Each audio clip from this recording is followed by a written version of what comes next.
Important update about YouTube playlists. Hey everyone. We've received many messages asking why our YouTube playlists aren't showing up. Do we create YouTube playlists? Yes, we absolutely do. So why can't you see them? Honestly, we're not sure. We've been in contact with YouTube support for several months now, but we still haven't received a clear answer or solution. After much discussion, our team has decided to take matters into our own hands. We believe the issue might be related to the number of playlists we've created on a single channel, possibly too many. Our solution? We're launching 2 additional YouTube channels, giving us a total of 3. This way, we can organize our audiobooks better and avoid the playlist visibility issue in the future. This change only affects our YouTube audience. If you're a patron supporter, you can still access all our audiobooks by visiting the collection menu on Patreon. Thanks so much for your time and continued support. Happy listening. Chapter 1. Uchiha in the East Blue. Cocoa Village, East Blue. Chiga, are you going out to see today? An old woman stood at the entrance of a butcher shop and called out to a young man. The young man was tall and slender with a handsome face, nearly 2 meters in height. His expression was cold and aloof, and his black hair was casually tied back. His skin was fair, and he wore a black robe with a pattern resembling a ping-pong ball on his back. He had a pair of brown gloves on his hands. What was most unforgettable was his eyes. They were purple, each surrounded by circles of black patterns, exuding an aura of mystery and danger. A faint smile appeared on the young man's cool face as he nodded in acknowledgement to the old woman. The young man's name was Chiga Uchiha. To be precise, he didn't belong to this world. He originally came from a planet called Earth, where he was an orphan. By chance, he transmigrated into the world of Naruto, a manga from Earth, and became a member of the Uchiha clan. There, his second life's parents gave him the name Chiga Uchiha before dying on the battlefield. Relying on his memories from his previous life, he became friends with the early-stage Minato Namikaze. After learning the Flying Thunder God technique, he believed he had enough power to protect himself. Then, he used a mission as an opportunity to fake his death and stayed outside Hidden Leaf Village. Thus, he developed discreetly outside, using some information from his Earth memories to make a deal with Orochimaru. Finally, with Orochimaru's help, he successfully fused the powers of the Uchiha and Senju to awaken his own Rinnegan. Unexpectedly, while he was immersed in the joy of awakening his eyes, Orochimaru ambushed him. He overused his newly binocular power and utilized spatial abilities he was not yet proficient with, subsequently losing consciousness. When he regained consciousness, he was already on a small island, and his body had reverted to a 6-year-old state. He quickly checked his body's condition after the transmigration. Fortunately, the Hashirama cells and Rinnegan he had painstakingly acquired were still there, but due to his body's regression and the overuse of his ocular power, he couldn't access much of his strength. Since it wasn't his first transmigration, he quickly adjusted his emotions. After exploring the island for a day, he found this village called Cocoa Village. When he saw a woman with wine-red hair and 2 little girls, named Belmere, in the village, his distant past memories once again reminded him. This time, he had arrived in the world of One Piece. Since he was here, he would make the best of it. The villagers were simple and warm-hearted. Although his eyes frightened them, Granny Risa from the butcher shop, seeing him as a 6-year-old child wandering alone, couldn't bear it and took him in. He had lived in this village ever since, settling down to wait for his body to develop and to adapt to the power of his eyes. It had been 10 years now. This year, he was 16. It's about time. Although the overuse back then prevented my Rinnegan's unique abilities from fully developing, due to the special aspects of food and other things in the world of One Piece, my body seems to have developed even stronger than before. The Hashirama cells have also perfectly integrated with my body. As expected of a world where almost everyone is a blood tank, is this a blessing in disguise? Chiga Uchiha mused. Clenching his fist, feeling the surging power within him once more, Chiga's heart also swelled with excitement. Based on the power levels shown in the anime from his previous life, Chiga estimated that, without using various special abilities, his current strength had reached the level of a regular vice admiral in the Marines, still a considerable distance from an admiral. However, he believed that with better physical development and subsequent exposure to the power system of the One Piece world, surpassing his past self and becoming a top-tier figure in this world was inevitable, and this wouldn't take long at all. It's time to go out to sea and see. In this world of One Piece, perhaps I can become a true 6 Paths sage. In this life, he planned to temporarily join the Marines. Joining the Marines was, on one hand, because as a former Earthling, he naturally had a greater sense of identification with the military and was more resistant to becoming a pirate. After all, while the Marines in the world of One Piece had some corruption and negative aspects, they were generally good, and the Marines were, after all, the official authority. As for pirates, Apart from the protagonist's crew and a few other exceptions, most were villains who committed arson, murder, robbery, and all sorts of evil deeds. Chaiga didn't consider himself a bleeding heart. In Naruto, those who provoked him were killed without hesitation, but he still had his moral bottom line. On the other hand, joining the Marines would allow him to learn about this world's power system and provide more opportunities to encounter the unique features of the One Piece world, devil fruits. He didn't plan to eat a devil fruit. With his Rinnegan, he already controlled 6 types of chakra nature transformations, so Logia-type fruits held little meaning for him. The thousands of ninjutsu he had copied during his Sharingan period also meant he didn't particularly need Paramsha-type abilities. As for zone types, they were useless to him, as he already possessed a sage body through the Hashirama cells. So, why add the disadvantage of being a landlubber? However, he had an idea he wanted to confirm. Could his Rinnegan spree to path affect the abilities or users of devil fruits? And could he use the power of devil fruits to evolve his Rinnegan further? He had a premonition that this might be his opportunity for a breakthrough. Putting his thoughts aside, Chaiga decided to go fishing one last time before heading out to sea. This time, he would catch a lot, as the old woman's supply might become scarce after he left. Chapter 2, A Glimpse of Power. Chaiga set out to sea in his small boat. He steered his boat to an area with abundant fish, then cast a huge net into the sea. He then lay down on his small boat to rest. The fishing resources in One Piece were quite rich, and soon Chaiga felt his small boat begin to shake. Chaiga pulled the fishing net with one hand, exerting a slight force, and the net, filled with various fish and shrimp, was dragged up. The fish and shrimp in the net were numerous and struggling desperately. Chaiga raised his hand and released a very low-power lightning-style ninjutsu towards the fish and shrimp in the net. Lightning-style, fishing net jutsu. A dense beam of electricity spread from Chaiga's palm, instantly enveloping the entire fishing net. The fish and shrimp in the net were immediately subdued by the new energy fishing net and instantly became docile. A good harvest. Chaiga was satisfied and prepared to leave. Suddenly, a huge wave surged on the sea, and a massive eel head emerged. Then, half of its body shot out of the water, reaching dozens of meters long. A pair of blood-red eyes stared intently at Chaiga and the prey in his hands. A sea king? It can't be the only one in this sea area, can it? Chaiga looked at the behemoth before him with a poker face, thinking to himself. As the weakest of the 4 seas, especially in such a remote area, sea kings were actually quite rare in the East Blue. However, while sea kings looked intimidating, in Chaiga's eyes, they were just larger fish. After all, having witnessed the world-destroying power of the tailed beasts in Naruto, a sea king, simply because of its large size, couldn't really compare. Well, it's a good opportunity to test the power of these eyes on you, even if it's a bit overkill. Chaiga looked up at the sea king. The sea king was looking at the tiny human below it and the pile of prey in his hands, preparing for a hearty meal. Then it saw Chaiga looking up, and its gaze met the purple Rinnegan. Instinctively, it felt a suffocating fear. Subconsciously, it tried to escape, but it was too late. Rinnegan, Ganjutsu. An invisible ripple spread out. The sea king froze abruptly, then its size transformed into the same Rinnegan pattern as Chaiga's, and its life force began to rapidly dissipate. Rinnegan, Ganjutsu, as a skill that Sasuke once used in the original Naruto to control several tailed beasts with a single glance, was clearly a dimensionality reduction attack when used against a dozens of meters long sea king. It simply couldn't withstand the mental impact and its consciousness was directly erased. With a splash, it collapsed onto the water, sinking downwards.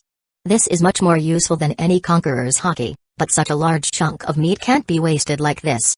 Chaiga looked at the sinking sea king, then raised his hand again, and a black vortex appeared in his palm. Universal pull.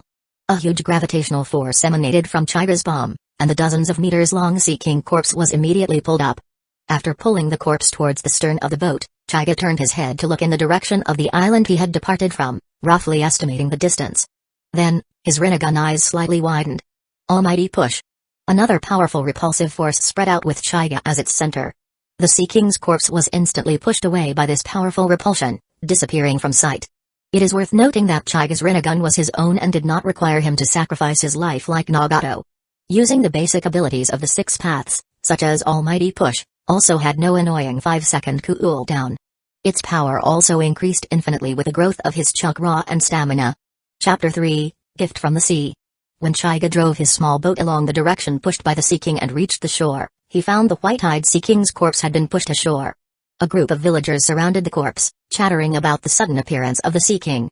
This is a Sea King, right? How did it end up here? I don't know, could it be a gift from nature? A gift from nature, my ass. With such a huge body, Even if it was washed ashore by waves, it couldn't have been pushed this far, could it? What about Chaiga? Go out and look for him quickly, it's very dangerous now.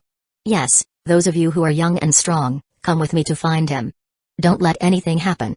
In the crowd, a pink-haired Belmere, with 10-year-old Nami and 12-year-old Nojiko, stood silently with her arms crossed, looking at the Sea King's corpse in front of her. Lively Nami pointed at the Sea King's corpse and curiously said to Belmere. Belmere, look, what a big fish. It's my first time seeing such a big fish. I wonder how Brother Chaiga is doing. He should have gone fishing today, right? Nojiko, who was usually more quiet, worried about Chaiga. Belmere stroked their little heads, not speaking, but a hint of worry also flashed in her eyes. As a former Marine, she deduced from the Sea King's death that its demise was man-made. When did such a strong person appear in the East Blue? Is it a Marine? If it's a pirate, then it's going to be troublesome. I don't care about myself, but Nami and Nojiko. Belmere clenched her fists. No matter who it is, if he tries to hurt them, I'll protect them even if it costs me my life. At this moment, Chaiga, who had come ashore, also arrived at the corpse, and the surrounding villagers quickly gathered around him. It's Chaiga, you're back. A Sea King appeared, and Granny Risa was worried sick. Yes, don't go out to sea recently. Sea Kings are appearing. Your small boat would be flipped over directly if it encountered one. Brother Chaiga. X2 The two little ones popped out from the crowd and tightly hugged Chaiga's calves. It was Nami and Nojiko. Are you alright, Chaiga? These two brats were worried to death about you. Belmere squeezed in as well. Nojiko's face was slightly red, and she hugged Chaiga's leg without saying a word. Nami, on the other hand, was like a lit firecracker. She bounced off Chaiga's leg and shouted that she wasn't worried, she just didn't want to have no one to catch fish for her anymore. Chaiga felt a warmth in his heart from the concern of the surrounding crowd. Such care was precious to him, who had lived cautiously for several years in the Naruto world. Shaking his head, Chaiga smiled and said to the people around him, I'm fine, thank you all for your concern. As for the danger, you don't need to worry. This Sea King is my prey. After Chaiga finished speaking, he noticed that the surroundings suddenly fell silent. People stared at him blankly. After a while, Nojiko stretched out her hand and suddenly bounced a few times. Chaiga looked at her strangely. Realizing her behavior was a bit silly, Nojiko stammered, blushing, Brother Chaiga, were you scared silly, or do you have a fever? Nami next to her had the same expression, as if saying, me too. As soon as her words fell, the surrounding villagers burst into laughter. Haha, Chaiga, look, even the kids think you're not normal. I always thought you were quite aloof, I didn't expect you to have a talent for telling bad jokes. Ha ha ha. Another burst of laughter. Belmere didn't laugh. She looked at the young man in front of her. Her intuition told her that he wasn't telling a bad joke. She knew that Chaiga was not an ordinary person, after all, the oppressive feeling from his eyes was too strong. Only a fool would believe that it was just a peculiar appearance. The surrounding villagers had only subconsciously avoided his eyes during their usual interactions, or they had ignored this uniqueness after spending a long time with him and discovering that Chaiga was a good person. Chaiga wasn't annoyed. He didn't say anything, just raised his hand towards the Sea King and lightly uttered two words, almighty push. And so, the Sea King's corpse was pushed several hundred meters further away amidst the stunned expressions of everyone. Chapter 4, The Eyes of a Sage. Brother Chaiga, are you a fairy? No. Brother Chaiga, will you want to eat me? That's a crime. Brother Chaiga, can you teach me that move you just did? Once I learn it, I won't be afraid of Belmere scolding me anymore. On the way back, Nami clung to Chaiga, chattering incessantly, while Nojiko shook her head helplessly, continuously pulling Nami, who kept pressing against Chaiga's leg.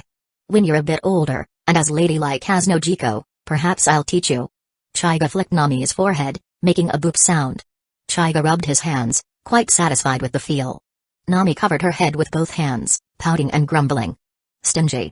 I see you only like Nojiko. Woo-wah-woo, aren't I precious anymore? Nami's playful antics made Nojiko blush. Annoyed, she gently patted Nami's little head again, then shyly stole a glance at Chaiga. However, her small movements, of course, couldn't escape Chaiga's eyes. After all, with the Uchiha clan's excellent genes, coupled with his slightly aloof demeanor, he held a great attraction for these slightly precocious little girls. And then there were his mysterious eyes, dangerous yet possessing a fatal allure. Humphrey.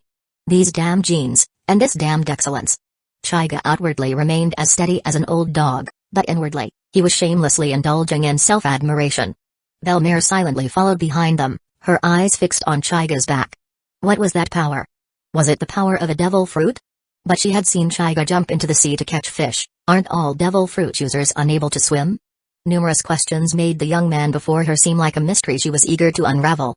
Upon entering the village and reaching the crossroads where they would part ways, Belmir seemed to have made up her mind. She told Nojiko and Nami to go back first, saying she had something to deal with.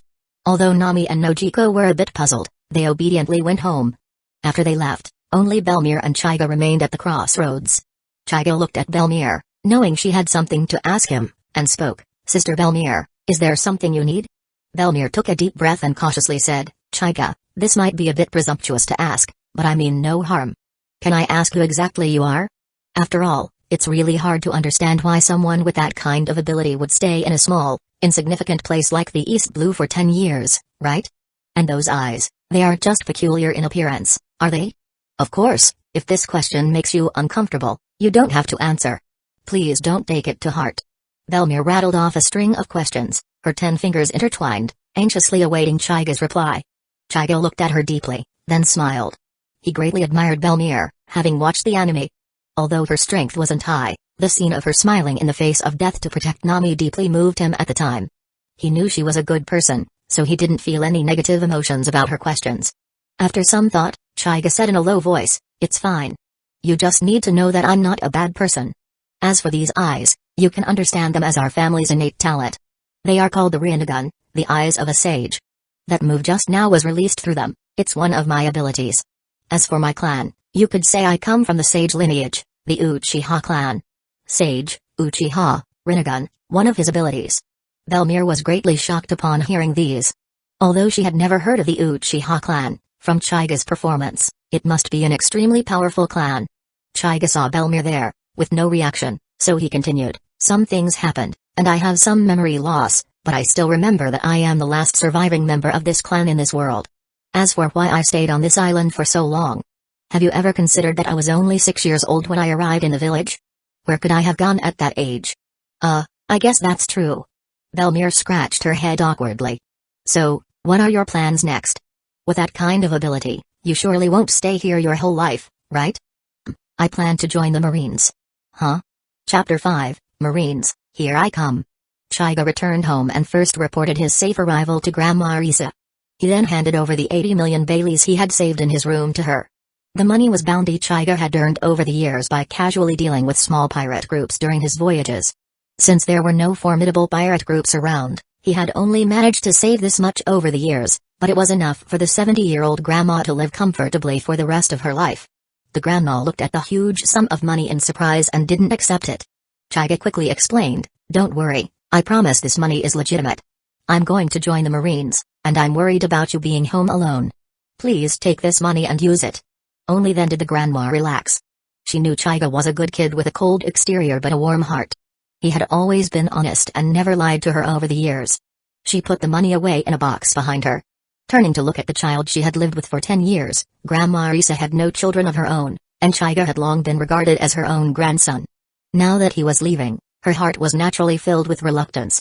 However, she also knew that young people needed to go out and explore, especially Chiga. He was so different. She reached out and patted Chiga's waist, revealing a kind smile as she said, "Go, my good child. Grandma believes you will definitely achieve great things. You don't have to worry about me here.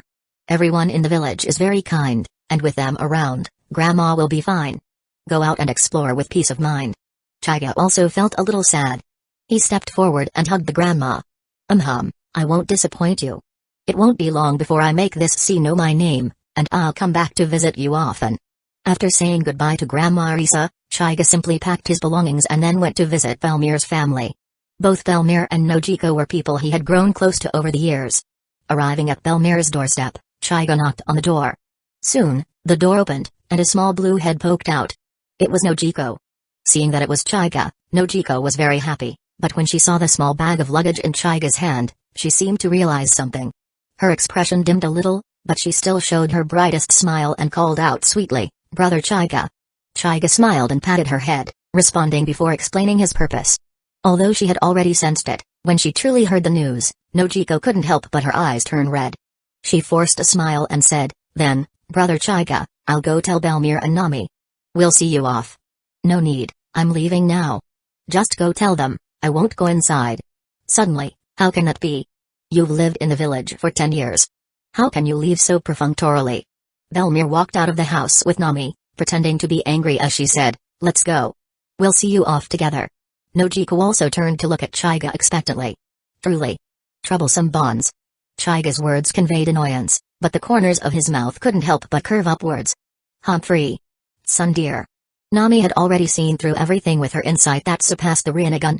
Chiga glared at Nami, then walked forward and picked up the red-eyed, low-spirited Nojiko. Hey, brother Chiga. Nojiko was clearly a little embarrassed and struggled slightly. What's wrong? I'm leaving, can't I hug you? Chiga said with a straight face.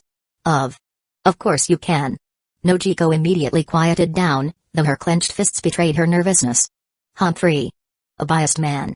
How could Nami, the little complainer, be absent at a time like this? This time, Chiga ignored her and prepared to set off. Let's go. Arriving at the shore, Chiga said to everyone, alright, this is as far as we go. Thank you all, let's say goodbye here. Right here? Velmir looked at the empty surroundings and suspiciously at Chiga. Yes, right here. Then, Chiga's body floated into the air in front of everyone's disbelieving eyes. So, are you really human? After a long pause, Velmir took a deep breath and asked steadily. Nami and Nojiko beside her nodded in agreement. Chiga didn't answer that question. After all, his body had evolved towards the Otsutsuki bloodline, so it wasn't wrong to say he wasn't human anymore.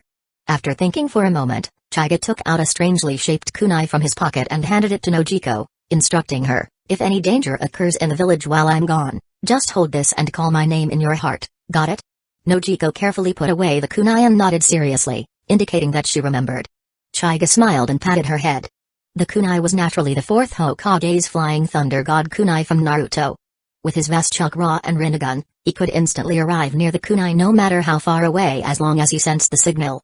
He had also left a kunai with Grandma Arisa, but just in case, he had made extra preparations, as Arlong pirates would still pose a threat in a few years.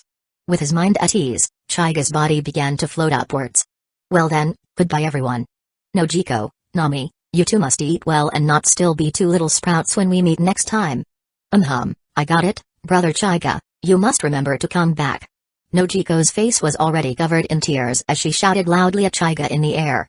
Humphrey, I won't listen to you, hurry up and go. Anyway, no matter what I become, you won't care, right? Biased Chiga. Nami secretly wiped away a tear and said stubbornly with her neck stiff. Go for it, Chiga. I look forward to the day you become a Marine Admiral. No, a Fleet Admiral. Velmir shouted towards the sky. Taking one last look at the people on the ground and Kokoyasi village, Chiga's gaze was firm. Then, with a burst of repulsive force, he instantly vanished from everyone's sight. Marines, here I come. Chapter 6, Chiga's debut. East Blue, after flying for a day, Chiga spotted a small island and decided to rest there temporarily. Slowly landing, Chiga surveyed his surroundings, finding the vegetation quite dense. He thought, there should be some animals on this island. I should find something to eat first. Chiga searched the island and eventually hunted a giant tiger. He then came to an open space, used fire style to start a fire, and prepared for a hearty meal. Looking at the huge piece of meat in his hand, and thinking about the characters who would appear later in the world of One Piece, Chiga complained, the animals in the world of One Piece really have one characteristic, they're huge. The meat is also very nutritious. No wonder the people here also have such exaggerated physiques. After finishing his food, Chiga stood up to take a nap. Suddenly, a cannon shot caught his attention. Someone's on the island? Is it a pirate crew? If it's a pirate crew, I hope it's a strong one. That way, it'll be smoother when I join the Marines. Thinking this, Chiga casually tossed the roasted meat aside, controlled his repulsive force to fly up, and shot towards the sound. On the other side of the island, a huge pirate ship was docked by the shore, and a group of pirates were gleefully carving up the corpse of a ferocious beast. Haha, they're so weak. Compared to the Grand Line, the animals here are taken care of with just one ordinary cannonball. Indeed, the Marines put most of their forces in the Grand Line. Our Brand pirate crew is invincible here. On the bow of the pirate ship stood the captain of the Brand pirate crew, Brand. Yes, the pirate crew was named after him, which showed his arrogance. He was a devil fruit user, a Paramsha type, the Door fruit model, dimensional gate devil fruit user. This fruit was later eaten by Cypher Pol 9 agents Blueno, which meant this guy was also short-lived and ultimately couldn't escape the fate of death. However, relying on this fruit, He acted like a tyrant in his hometown, feeling invincible. Soon, he formed his own pirate crew and set off for the Grand Line. As a result, in the Grand Line, people with abilities like his were not as rare as he thought, but certainly not few. He quickly realized his insignificance, and in a naval battle with a vice-admiral, he was almost completely wiped out. If it weren't for his excellent escape ability, he would probably be at the bottom of the sea by now. Sighing, Brand composed himself. After all, he had returned from the Grand Line. Although his return was a bit embarrassing, at least he had such an experience, just like some people on Earth who have been to big cities always have a sense of superiority when they return. He shouted to the subordinates below, "All right, lads. Carry the prey to the open space. We'll have a feast tonight. Tomorrow, we'll pay a visit to the countries and villages in this sea area. I'm sure they'll welcome us warmly, ha ha ha ha." The pirates below became even more excited, strenuously lifting the prey and preparing to head deeper into the island. Just then, an untimely voice rang out, "So, it's a bunch of pathetic losers. I hope your captain's bounty isn't too low." The pirates were immediately enraged and began to look around, shouting that they would find this person and tear him to pieces. But they looked for a long time and couldn't find where the person was. "Stop looking, you idiots. He is in the sky." Brand, being someone who had been in the Grand Line, heard the voice and immediately spotted Chaiga in the air, arms crossed. "He can fly. Is he also a devil fruit user? Damn it, flying abilities are really tricky," Brand thought, looking at Chaiga in the air. "Bounty? Are you a bounty hunter?" Brand asked Chaiga in the sky. "Bounty hunter?" Chaiga shook his head, "Wrong. I just need your heads as a stepping stone for me to join the Marines." "What? You damn brat, don't think you're invincible just because you can fly. Do you dare to come down and play with us old men?" A small fry arrogantly shouted, "So noisy." Chaiga raised his hand and aimed at the one who was shouting the loudest. "You come up and play first." Universal pull buzz. The small fry who had just spoken was horrified to find his body being uncontrollably sucked into the sky by an unknown force. In a short while, he was sucked up to be shoulder to shoulder with Chaiga. "Now, I'm standing in front of you. What do you want?" Gulp, the small fry swallowed hard. He was about to speak, but Chaiga already said impatiently, "Never mind. You can go down. You're too disgusting." With that, Chaiga released the ability he had cast on him, and the small fry fell directly from 100 meters in the air. Splat! A crisp sound rang out, and a puddle of flesh was now on the ground. Chapter 7, Brand, the Demonic Trace. In the blink of an eye, they had inexplicably lost a companion, and the pirates below grew restless. "Damn it, not only can he fly, but he can make others fly too? How are we supposed to fight him? We can't even touch him. Why is our luck so bad? To run into such a tough opponent in the East Blue?" The pirates were clearly panicking, some even began to subtly move towards their pirate ship behind them. Bang! A petty officer among the pirates fired a shot into the sky, temporarily quelling the agitated crowd. The pirates all looked at him. "Pull yourselves together. We've seen all kinds of devil fruit users in the Grand Line. Don't forget our captain is also a devil fruit user. Being able to fly isn't impossible to deal with." Seeing that morale was about to collapse before the fight even began, a pirate leader quickly spoke up to stabilize the crowd. Hearing this, the pirates' emotions calmed down a little, and they began to comfort themselves. "Yeah, our captain made his name in the Grand Line. Brand the Demonic Trace, with a bounty of 100 million Baileys. He'll definitely have a way to deal with his flying brat." "Exactly. Damn flying brat, you'd better not run. Our captain will soon show you how terrifying pirates can be." "Wait. Where's our captain?" The pirates were stunned and quickly turned to look at their ship. They found that Brand, who had been standing at the bow, had disappeared. Did the captain already run away? The pirates couldn't help but think in despair.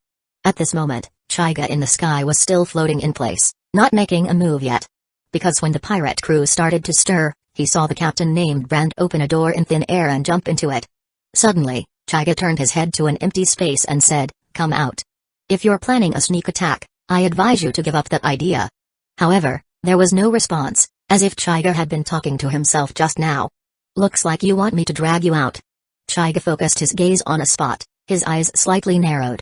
Rinnegan, Yamatsu Hirasaka spatial ability once displayed by Kaguya in Naruto, creating a black hole in space that allows free travel between various dimensions. It requires no preparatory actions like hand seals or markings to activate. However, the portal cannot open instantly, making it less effective in battles against strong opponents. Its strength lies in its powerful functionality, and it is naturally the most effective ability to use against a spatial ability user right now.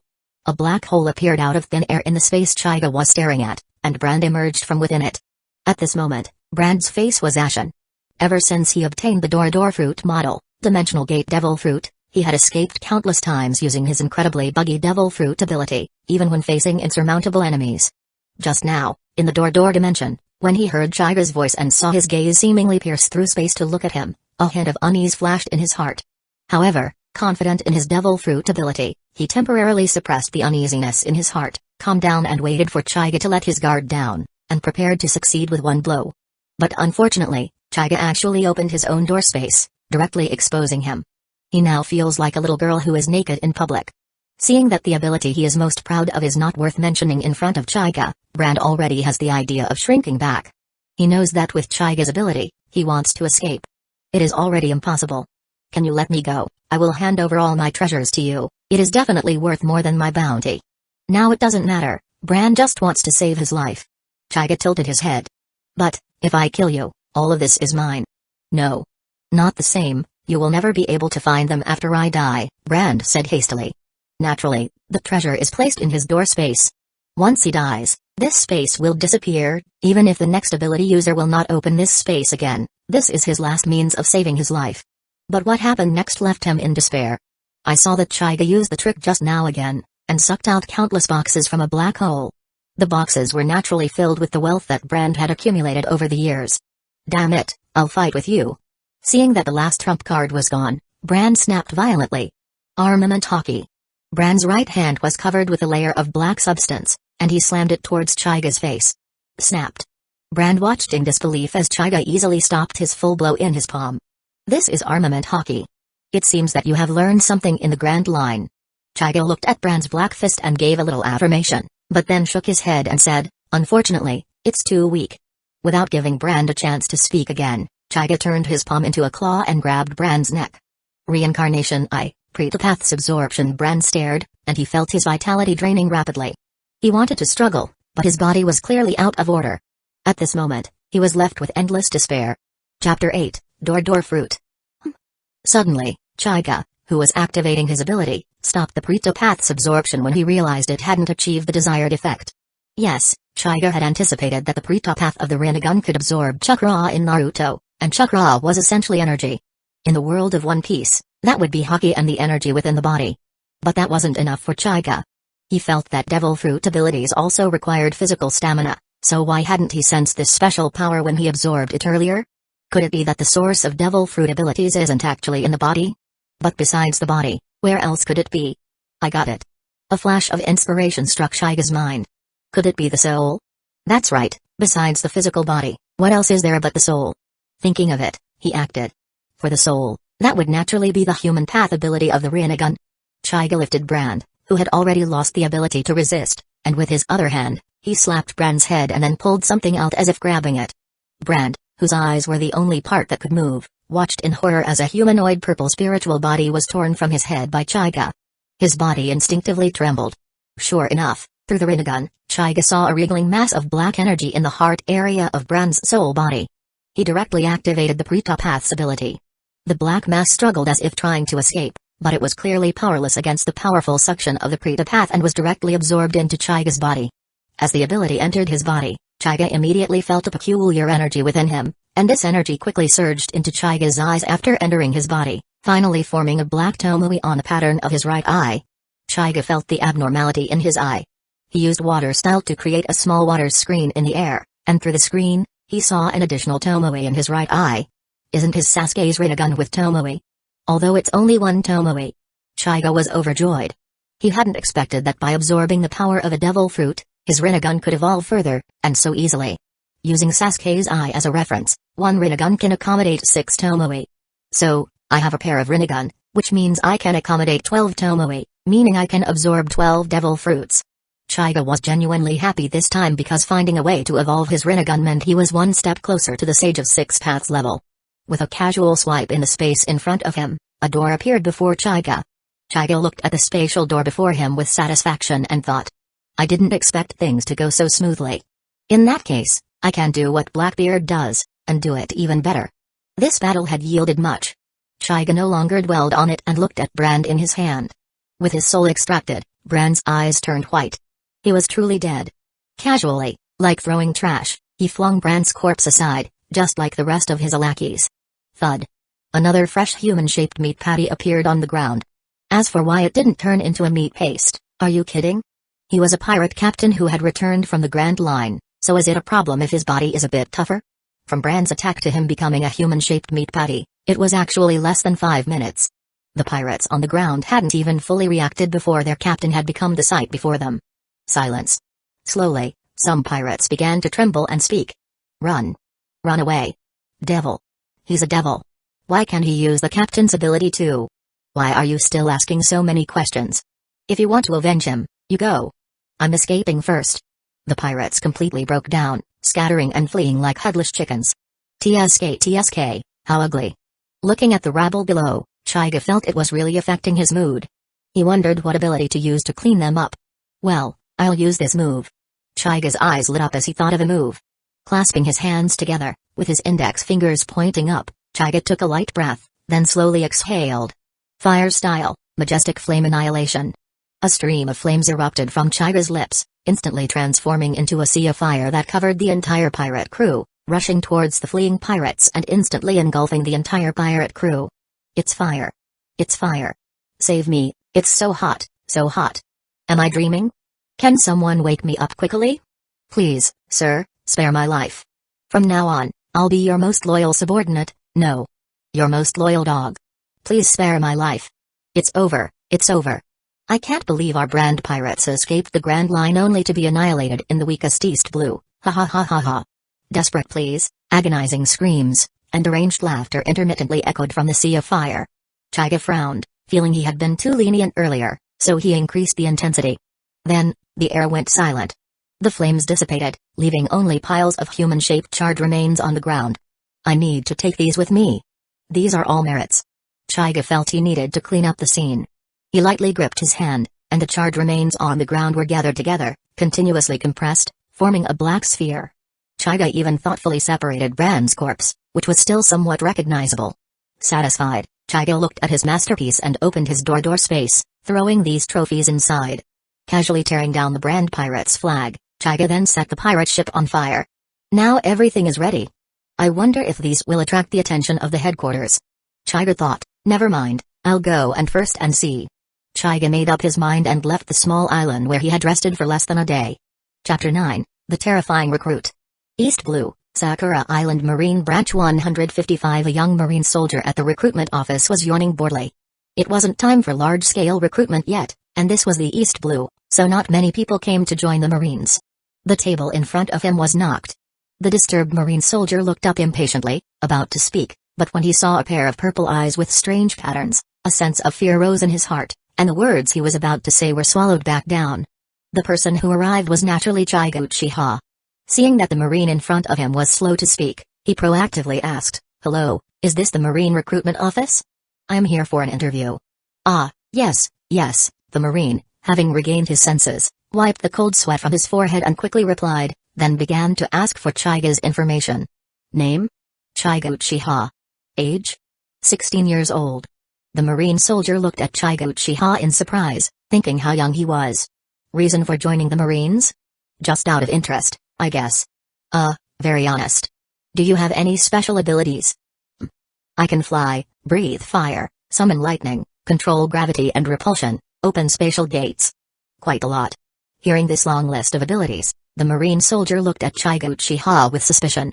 If it were anyone else, he would have already frowned, but Chaiga Uchiha's eyes had given him too great a shock just now. Seeing the marine soldier's expression, Chaiga knew he might think he was talking nonsense, so he simply performed a few ninjutsu, then used universal pull to pull the entire branch building into the sky, and gently placed it back in its original spot. Now, can I join the Marines? Chaiga turned to look at the marine soldier, only to find that the soldier was completely frozen in place, with his tongue hanging out, like a comical statue. However, at this moment, the marine base was in chaos. Enemy attack. Enemy attack. The opponent is an ability user, a very terrifying ability. Quick, go out and see. This is bad, an enemy of this level is not something we can handle. For justice. We cannot retreat. Charge out and see. A series of hurried footsteps sounded, and all the Marines in the base rushed to the base entrance, looking around nervously, trying to find the invading enemy. At this moment, the Marine responsible for recruitment had come to his senses. Seeing this situation, he knew it was a false alarm caused by Chaiga's ability. Suppressing the shock in his heart, he quickly stepped forward, stood at attention, saluted a burly Marine, and explained, reporting, Colonel Rod. There is no enemy attack. The disturbance just now was caused by Chaiga Uchiha, who came to enlist. As soon as his words fell, the Marines burst into an uproar. What? Caused by someone who came to enlist? Are the new recruits this terrifying now? Scared me to death. Thankfully it's not a pirate. I thought I was going to sacrifice myself for justice this time. Colonel Rod looked at Chaiga Uchiha, who was standing quietly in one spot, his face twitching as he spoke. I understand, you may go. He then walked in front of Chaiga Uchiha, controlled his emotions, and asked, Hello, I am the highest ranking officer here, Colonel Rod. Are you Chaiga Uchiha, who came to enlist? Rod's tone carried a hint of caution. After all, Chaiga's earlier display of gently lifting and lowering the entire building had truly frightened him. He also knew that with that level of power, there was probably no one in the entire East Blue who could contend with it. Yes, I am Chaiga Uchiha. I came here to join the Marines. Chaiga replied with a smile. Having received confirmation, and with Chaiga Uchiha's attitude seemingly good, Rod's hanging heart slightly relaxed, followed by immense joy. He knew he couldn't keep a talent of this caliber. He was born for the Grand Line. His East Blue Marine branch was not worthy. But he could recommend him to Marine headquarters. The merit gained from recommending such a talent could even promote him several ranks directly. Looking at Chaiga Uchiha again, Rod's eyes were filled with fervent admiration. Feeling a bit uncomfortable under Rod's gaze, Chaiga raised his hand, opened the space-time door, and threw Brand's corpse, the pirate flag, and a large black sphere onto the ground. What is this? Rod looked at Chaiga Uchiha in confusion. This black ball is the piled corpses of the Brand pirate crew. The one that still looks somewhat human is the captain. I dealt with them on the way here. Rod took a sharp breath. He knew about the Brand pirate crew. They were a group of pirates who had returned from the Grand Line. Headquarters had sent a warning message a few days ago, and they were preparing to send reinforcements, as the damage Brand could cause in the East Blue would be immense. But now, this Brand, who had managed to escape back from the Grand Line, had actually turned into a charred human-shaped lump in front of him, and the other minor pirates weren't even fit to maintain human form. It was truly terrifying. Rod gained a new understanding of Chaiga Uchiha's strength. Then please come into the base first, and we can talk slowly. To be honest, with your strength, you probably won't be staying here for too long. Speaking again, Rod's tone already carried a hint of flattery. He knew that if Chaiga Uchiha, with such power, went to headquarters, he would definitely enter their elite training camp. Once he graduated from there, he would be a headquarters officer, and his rank would only be higher than his own. It would be a height he could never reach in his lifetime, so he dared not show the slightest neglect, whether in terms of strength or status. Chaiga smiled and nodded, then walked into the base first. Looking at Chaiga's retreating figure, and then thinking of his young face, Rod couldn't help but sigh in his heart. Why is the gap between people so vast? Chapter 10, New Recruit. Marine Headquarters, Manafort. In the Fleet Admiral's office, Sengoku was holding his forehead, looking at the military deployment map on his desk, his brows tightly furrowed. With Pirate King Roger's dying words, a large number of pirates began to pour into the Grand Line, and the Navy's military strength was already stretched thin. Although the high-end combat power was guarded by the three Logia admirals, these three were clearly problematic individuals: Kizaru, who clocked in for work and collected his monthly salary, mostly idle; Aokiji, who was lazy most of the time; and Akainu, who, compared to the other two, actually got things done. However, some of Akainu's actions were too radical, and Sengoku wasn't very fond of his absolute justice. As for the pirates, the four emperors in the New World were eyeing them covetously. Each emperor possessed the power to easily destroy a country, not to mention the powerful pirates under their command. The current navy needs an influx of fresh blood, especially talented individuals. Sengoku thought, then sighed again. Talent is hard to come by. Knock, knock, knock. A knock on the door sounded, and a marine soldier entered. After saluting, he took out a denden mushi and said seriously, "Report, Fleet Admiral. Captain Rod of the East Blue Marine 155th Branch has sent a message, saying he has important information to report to headquarters." East Blue? Could it be that the Brand pirate crew started causing trouble a few days ago? Those damned sea trash. Sengoku's mood worsened. He nodded, let the soldier out, and connected to Rod's denden mushi. "Mushi mushi, this is Marine Headquarters. I am Fleet Admiral Sengoku. Captain Rod, what important information do you have to report?" Rod's Dendenmushi immediately mimicked an excited expression and spoke, "Fleet Admiral Sengoku, I am Rod. A new recruit with extremely strong talent has arrived at our branch's recruitment office. His name is Chigo Uchiha." A new recruit with extremely strong talent? Sengoku was a bit excited. Hearing this news at such a time was like a timely help. However, thinking that it was a marine branch in the East Blue, he couldn't help but feel suspicious. After all, it was difficult for an extremely talented new recruit to appear in the weakest sea. He felt that it was highly likely that Rod had been in the East Blue for too long and became overly excited upon seeing a slightly capable newcomer. Thinking of this, Sengoku's recently risen emotions fell back down. "I understand. Can you describe what extremely strong talent specifically means?" This Chigo Uchiha possesses many abilities. First, his physical fitness is very strong, and he also has an ability that seems to control gravity and repulsion. He can fly, and he can easily lift the entire marine branch building into the sky and gently put it down. Nani? Upon hearing this, Sengoku was no longer calm. As the highest-ranking officer in Marine headquarters and one of the top combatants in this world, Sengoku naturally knew what he was hearing. Flight, control of gravity and repulsion. No matter which ability it was extremely powerful. Could it be a Perimsha devil fruit? Furthermore, Chigo Uchiha could already easily lift an entire marine branch building into the sky, indicating that his ability was already very skillfully used. Could it be that a treasure had truly been found? Sengoku was somewhat incredulous. At this moment, Rod's voice sounded again. "The brand pirate crew has been annihilated by him alone. The captain became a charred corpse, and the other pirates were turned into a black ball by him. He says he also has the ability to control flames. And..." Rod paused. "He's only 16 years old." Silence. FL. Fleet Admiral Sengoku? Rod, seeing no response for a while, thought that Fleet Admiral Sengoku found his words too exaggerated and cautiously asked, "I'm here." Sengoku snapped back to reality. His face flushed, and he shouted into the Dendenmushi, "Captain Rod, you've done very well.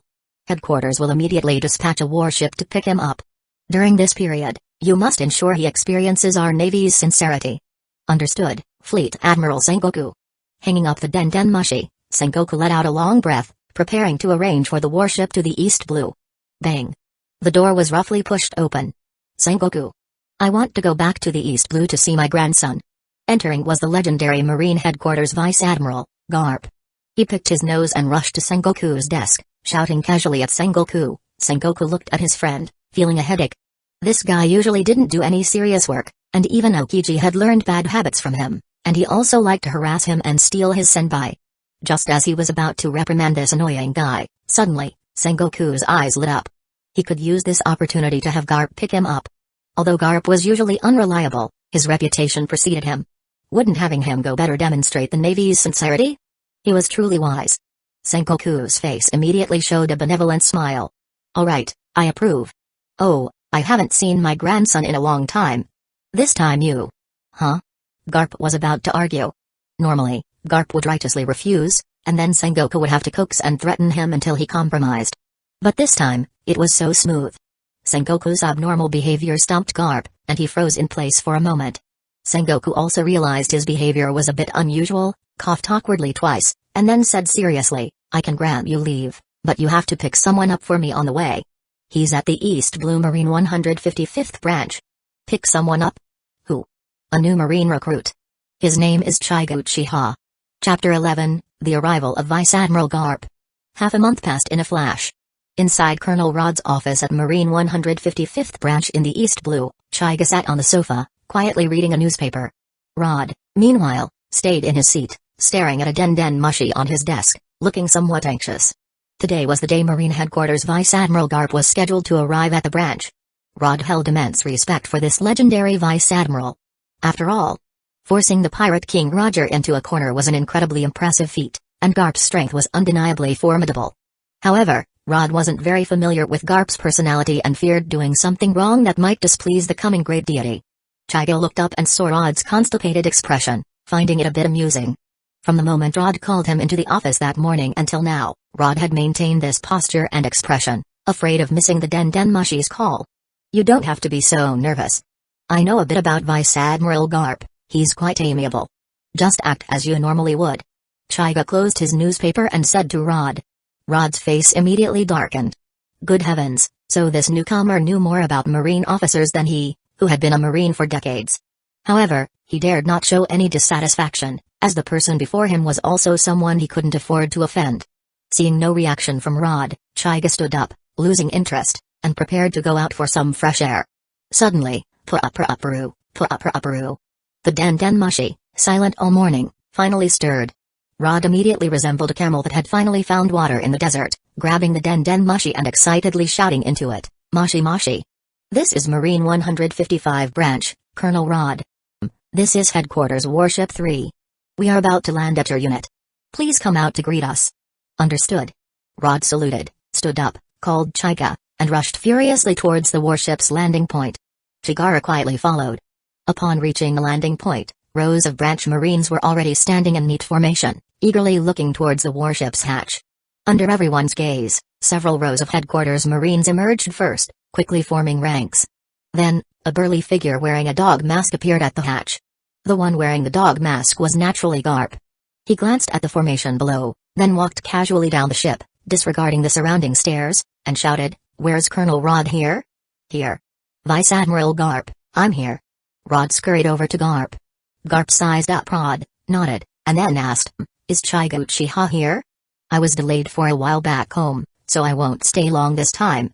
Let's take him and head straight back to headquarters." "I'm here."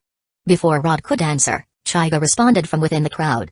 Garp turned to look, seeing a slender young man with a pair of strange and eerie eyes standing among the Marines, looking somewhat like a crane among chickens. "So this is the highly talented good seed Sengoku told me about? He looks quite young." Garp thought, then waved to Chaiga, "Good, come here. We should get on the ship now, back to Marine headquarters." Chaiga nodded in acknowledgement. The surrounding Marines automatically cleared a path for him. He walked forward and stood beside Garp. Observing the young man up close again, especially those purple eyes, Garp sensed Chaiga Uchiha's extraordinary nature.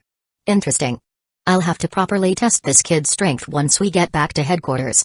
Having made up his mind, Garp greeted the branch Marines below and, taking Chaiga, turned and returned to the warship. Standing at the bow of Garp's warship, Chaiga waved to the branch Marines and Rod below, thanking them for their care over the past few days. The branch Marines below, including Rod, were somewhat moved. For such a prodigy, about to soar, to still remember ordinary people like them was extremely rare. "Go, Chaiga. I look forward to hearing your name here again," Rod shouted somewhat excitedly. Chaiga on the ship gave Rod a thumbs up. Seeing Chaiga's actions, Garp's opinion of him rose even further. To him, the quality of getting along with others and knowing how to respect them was sometimes more valuable than strength. In the anime, Garp taking Kobe as his disciple was partly due to this very quality.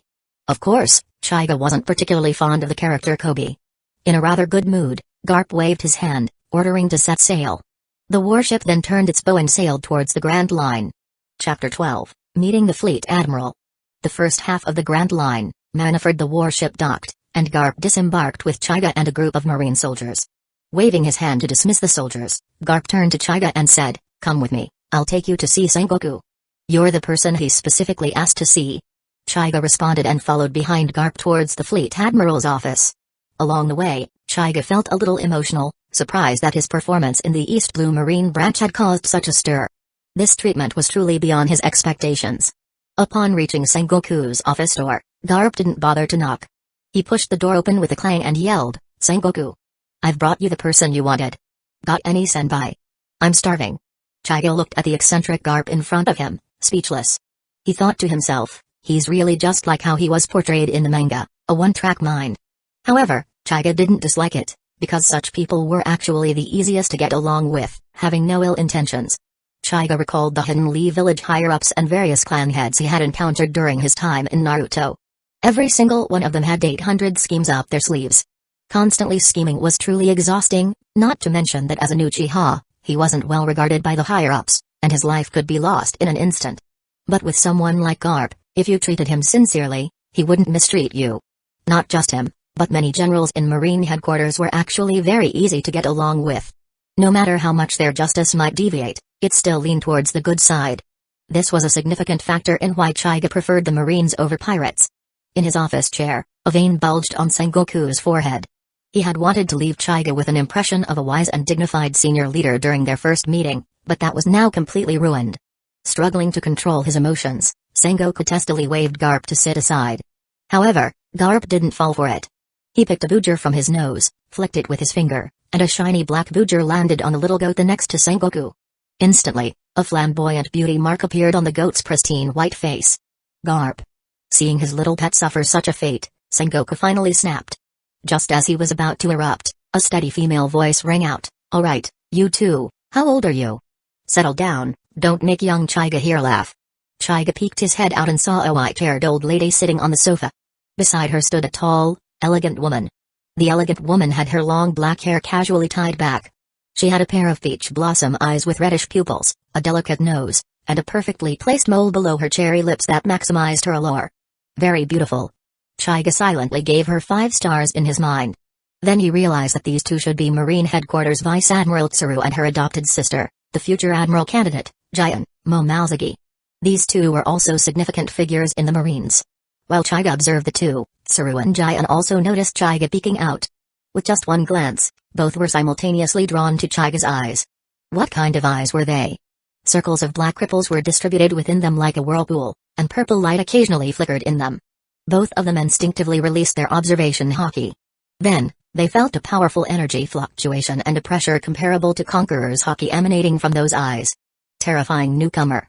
Both simultaneously gave their assessment of Chaiga in their minds. It's worth noting that Jian's gaze lingered on Chaiga's face for a moment longer, then she secretly nodded and looked away. Chaiga naturally sensed their scrutiny but didn't mind. He stepped out from behind Garp and approached Sengoku's desk, saluting Sengoku. A soldier should act like a soldier, this was something he had been taught on Earth. Good, very good. Sengoku was very pleased. What was a model marine? This was a model marine. Strong talent, strong power, polite, respectful to superiors, and he even knew how to kill pirates. In contrast, what was that thing that only knew how to pick its nose just now? Sengoku declared that he didn't know such a scoundrel. Alright, new recruit Chaiga, given your inherent strength, I'm prepared to make an exception and arrange for you to enter the Marine Headquarters Elite Training Camp. There, you will receive the Marines' most rigorous and elite education. At this point, Sengoku paused, looking directly at Chaiga, and asked word for word, "So, are you ready, Chaiga Uchiha?" Chaiga was in a good mood at this moment. Coming here, he had the goal of understanding the power system of the pirate world, and the Marine Headquarters Elite Training Camp was undoubtedly very suitable for achieving this goal. Moreover, becoming a military officer would be a good experience. "Yes, I am ready, Fleet Admiral Sengoku." Without hesitation, Chaiga gave his reply. "Excellent. Then I'll arrange for someone to show you around the headquarters." "I'll do it, Fleet Admiral Sengoku. I don't have anything else to do anyway." To Sengoku's surprise, Giant suddenly spoke up and took on the task. Sengoku looked at her in surprise. To be honest, Giant's status in the headquarters was not low, and she was also Tsuru's sister. This time, sending Garp to pick up Chaiga under the guise of giving Garp a vacation was already a bit over the top. Sengoku had originally planned to send a mid-level officer familiar with the environment.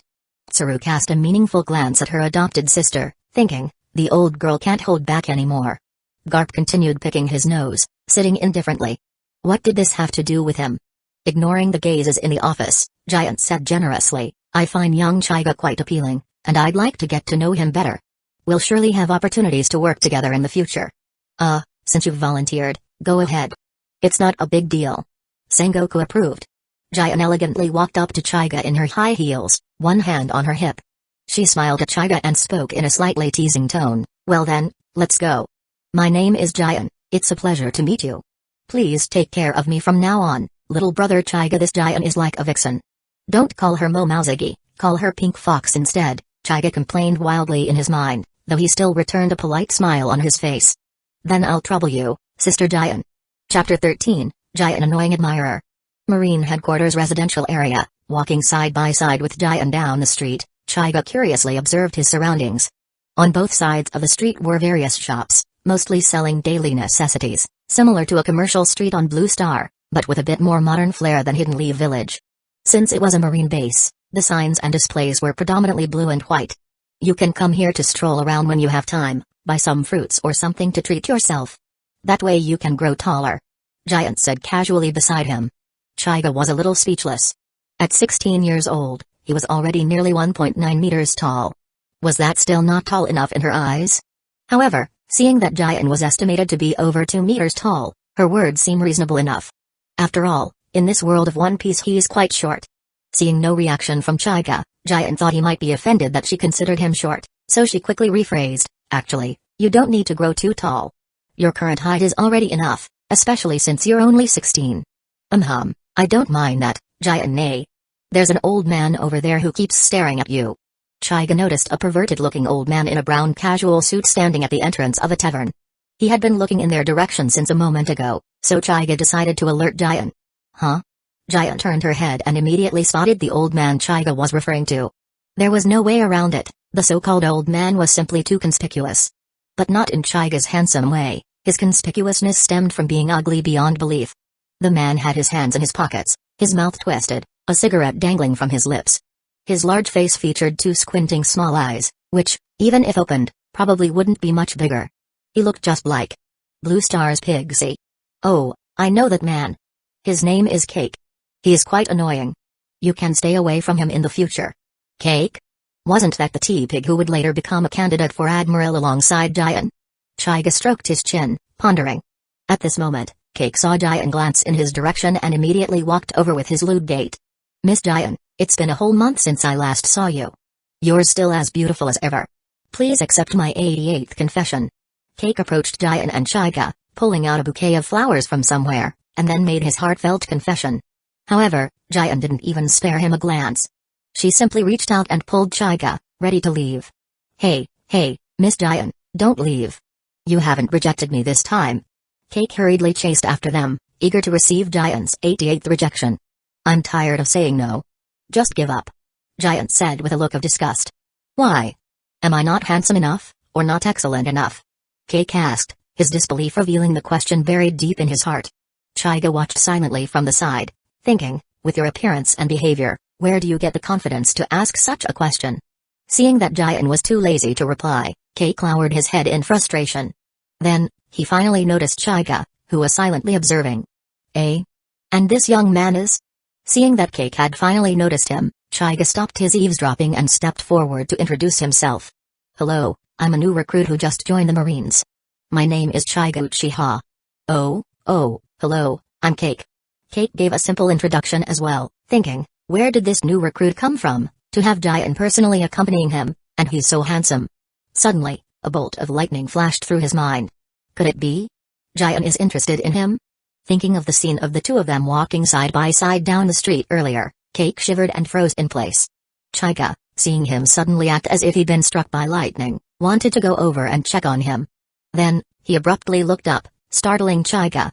He stared intently at Chaiga's face for a long time, so long that Chaiga thought he wanted to have an Imperial City duel with him after his failed confession. Then, he glanced between Giant and Chaiga a few times, took a deep breath, and with a tone as if he had seen through everything, he said, "All right, I understand. I wish you happiness, Giant." With that, he walked away without looking back, with a hint of nonchalance. "Where did this water come from? Is it raining?" Chaiga looked at the puddle on the ground where Cake had been standing, a puzzled expression on his face. Don't mind him, he understood again. Giant was already immune to Cake's antics and didn't take them to heart at all. "Oh." Chaiga shrugged, then turned and followed Giant away. Upon reaching a residential area, Giant pointed to a small building and said to Chaiga, "That will be your temporary residence for the next few days. You'll be assigned permanent housing after you graduate." Then she pointed to a nearby villa with a garden. "Next door is where Sister Tsuru and I live. You can come find me if you need anything. I'll be at headquarters these next few days." Chaiga nodded, indicating he understood. Seeing that Chaiga had no objections to his living arrangements, Giant gave a few final instructions and then left. Chaiga also entered his small building, resting and recuperating, awaiting news from the training camp. Chapter 14, The Deriki Test. He stayed in his small building for 3 days, and even had dinner with Giant during that time. Coincidentally, he ran into Cake at the restaurant again. This miserable fellow, seeing his goddess with another man, acting intimately, or so he thought, immediately lost his appetite. He burst out of the door, snot and tears streaming down his face. Of course, Chaiga was already used to it. Giant didn't say anything, so he cared even less. On the 4th morning, Chaiga had just finished breakfast when Giant came to his door to inform him that the enrollment date had arrived and that he should follow her immediately to the training camp to report. When Chaiga and Giant arrived at the training camp, they found that there were quite a few new recruits reporting. In the center of an open space, there was a machine, shaped like a punch strength tester from Earth, used in One Piece to test Deriki values. The officer in charge of the test had not yet arrived. The recruits who had reported were gathered in twos and threes, discussing the upcoming test. Everyone had a hint of nervousness on their faces. After all, they had finally made it to Marine headquarters and earned the opportunity to participate in the elite training camp. No one wanted to fall at the first hurdle, the Drumroll test. However, this test was fair. It didn't matter what connections you had, if you reached the passing line, you could enter the training camp. At the same time, it was also cruel. Many of those who came here were not first-timers. No matter how they trained, they just couldn't meet the standard.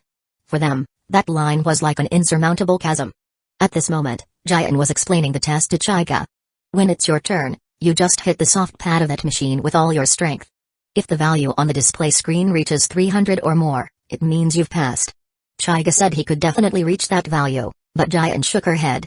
She looked into Chaiga's eyes and emphasized seriously, the chief instructor of the training camp is the former Admiral, Blackarm Zephyr. The current 3 Marine Admirals and many headquarters Vice Admirals were once his students. Fleet Admiral Sengoku has already recommended you to him, so this time you must give it your all and not disappoint him. Hearing this, Chaiga was a little moved. From the moment he arrived at headquarters until now, Sengoku had taken care of him quite a bit. He wasn't an ungrateful wretch, so this time he was going to try his best to show what he could do. Don't worry, Sister Jian. Just wait and see. Chaiga said with a confident smile, making a promise. Jian said nothing more, bending slightly to help Chaiga tidy his clothes, which made Chaiga a little embarrassed, waving his hand and saying it wasn't necessary. Jian covered her mouth and chuckled. You know how to be shy, huh? You can't be sloppy when you're showing off later. So many people are watching you. Chaiga rolled his eyes, then suddenly squeezed Jian's hand that was on his clothes. While Jian was momentarily stunned, he used a teleportation jutsu to disappear from the spot. Stinky little brother. If you have the guts to touch me, don't run. Jian, who had reacted, punched the air and laughed, scolding, if you embarrass yourself later, I'll come settle the score with you. Chaiga, who had escaped from Jian, appeared among the crowd waiting for the test, waiting for it to begin. Soon after, the test officer arrived at the testing grounds. He briefly stated a few precautions and then announced the start of the test. He called out names, and those called would step forward to be tested. The first recruit to be tested was a bit nervous, only hitting a Drumroll value of 280. Fortunately, he had a second chance. The second time, he adjusted his mindset and achieved a score of 318, successfully passing. The test started with a good beginning, giving a boost of confidence to the subsequent recruits. One after another, more people passed. Among them, a man and a woman caught Chaiga's attention slightly. The man was named Bins, and the woman was named Ain. Both of them were quite strong, achieving excellent scores of 410 and 520 respectively. Compared to most people who barely met the passing line, such scores were already very outstanding. However, this level of strength was not enough for Chaiga to remember their names. What truly piqued his interest was that their names reminded Chaiga of a One Piece movie, Z. This movie primarily depicted Zephyr's insane actions after leaving the Marines, and Bins and Dane were his loyal followers. At the same time, these two were also Zephyr's last batch of students. This implied that the initial event that led to Zephyr's disillusionment with the Marines, namely Edward Weevil's massacre of a Marine ship, would occur during this batch of students' sea training. Naturally, Chaiga was not afraid of Edward Weevil. He was confident that once his training was complete, preventing this incident would be effortless. However, it was always good to be mentally prepared. Gradually, everyone around him participated in the test, and Chaiga surprisingly became the last one. The test officer glanced at Chaiga, who was standing alone in the testing area. It was well known that among those who came up to demonstrate, the first and last ones usually attracted the most attention from the audience, and the demonstrators were also more prone to nervousness. However, the test officer saw that Chaiga's expression was calm, without the slightest hint of nervousness.